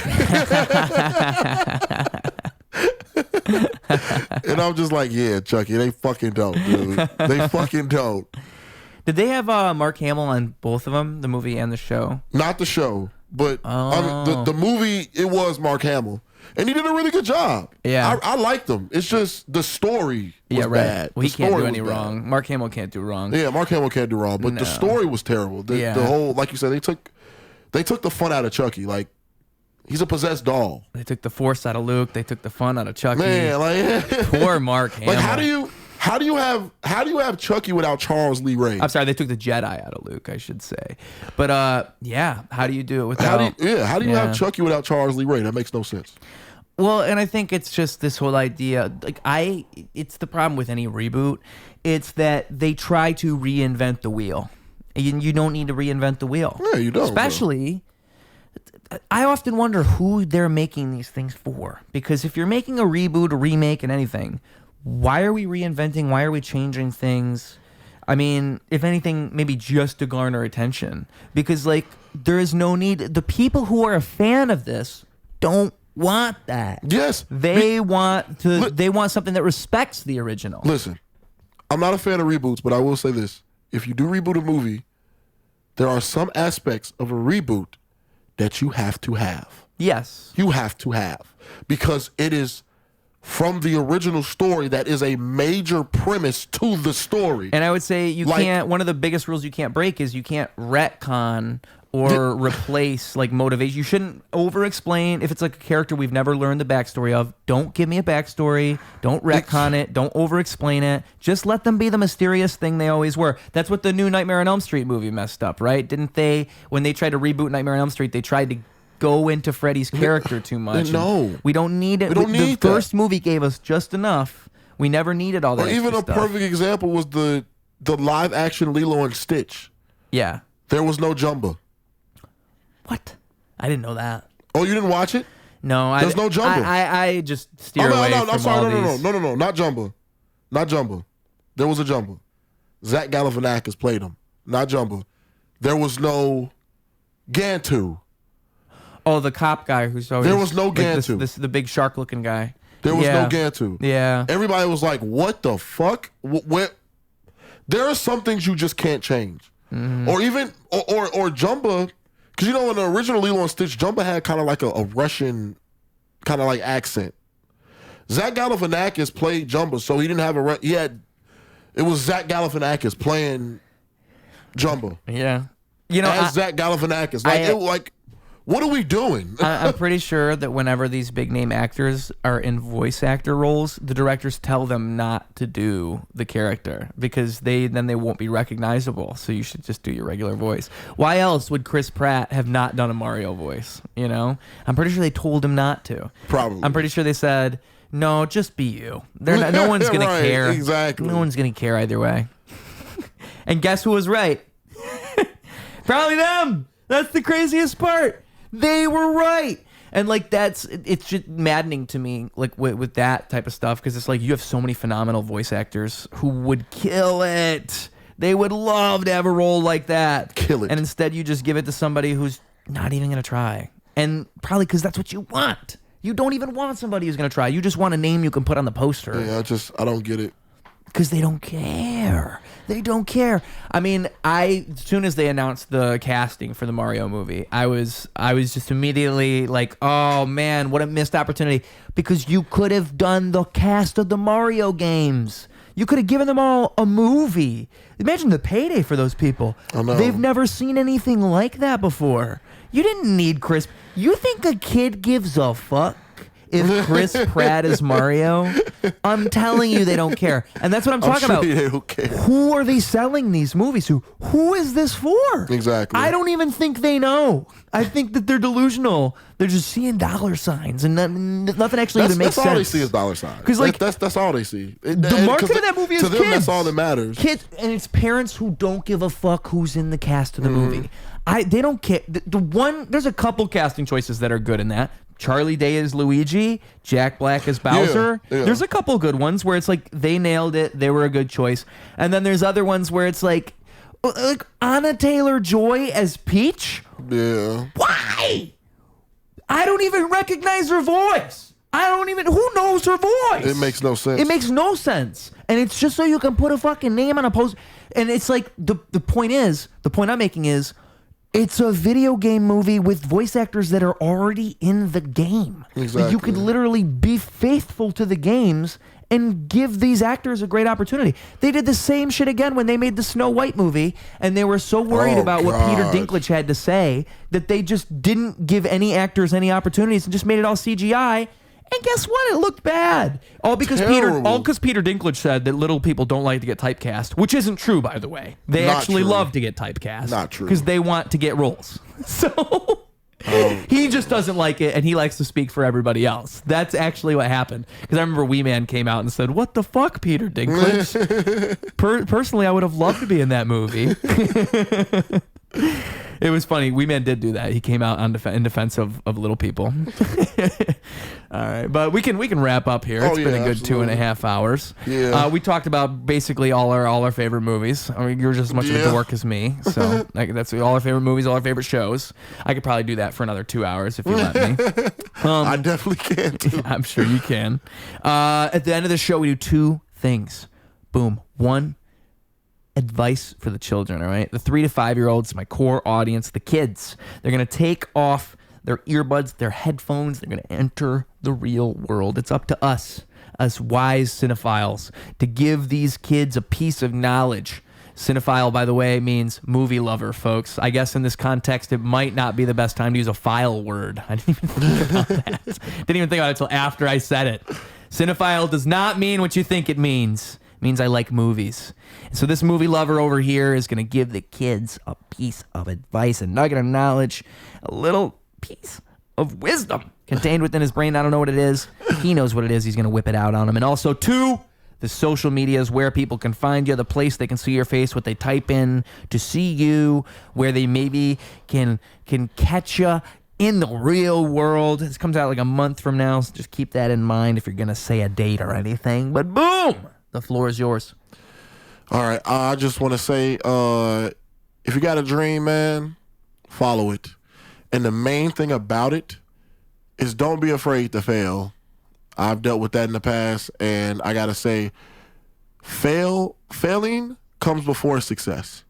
Don't be afraid to get yourself out there and do what you need to do to get where you want to be. You are going to go through obstacles. You are going to go through a lot of shit. Face it like you would face anything else. Don't just tuck your knees and just run. Just look at failure as your first step to success. Look at it like that. So that's my advice to all the young kids. And keep trying, keep pushing, and do not let failure keep you away from what you're trying to do. And block out the haters too, because there is a lot of them. And my socials, you can catch me at everything, TikTok, Instagram, all of that good stuff at Debo The Comedian. Please check out my stuff. I like to think I'm funny. Other people think I'm funny, so maybe I am funny. You're all right. I'm all right. But please check me out. I had a great time with Ruse. This is also another talented cat. He really is. The rap shit is really good. Greatest of all time, folks. Greatest of all time. Thank you, sir. I had a great time in the day, though. For real. Yeah, thanks for being here, man. Yeah. I always tell people this is a friend-making exercise is what I always say. It's different than if you were to see somebody at an open mic at a show, you talk for 5 minutes, 10 minutes. Mm-hmm. We know each other exist now, all right? So exactly. Consider me a friend. It's a pleasure to meet you, Mr. Debo. You too. For sure. Yeah, man. And with all that being said, folks, that has been all here today on the one, the only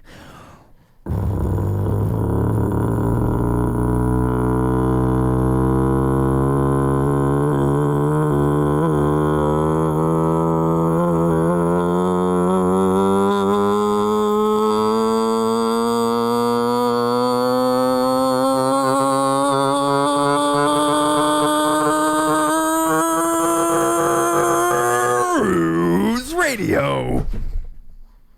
Clocking out. Double down, competition couldn't help him to rock. Missed the whole time, holy fell through the flock. That's an ordinary miracle, wealth to the block. It's a balance in the character that's calm and collect. It's apparent his caricature is lost in the mess. It's hysterical, the picture that they put to his face. It's a confidence administered to earn their respect. Live a little light, a candle.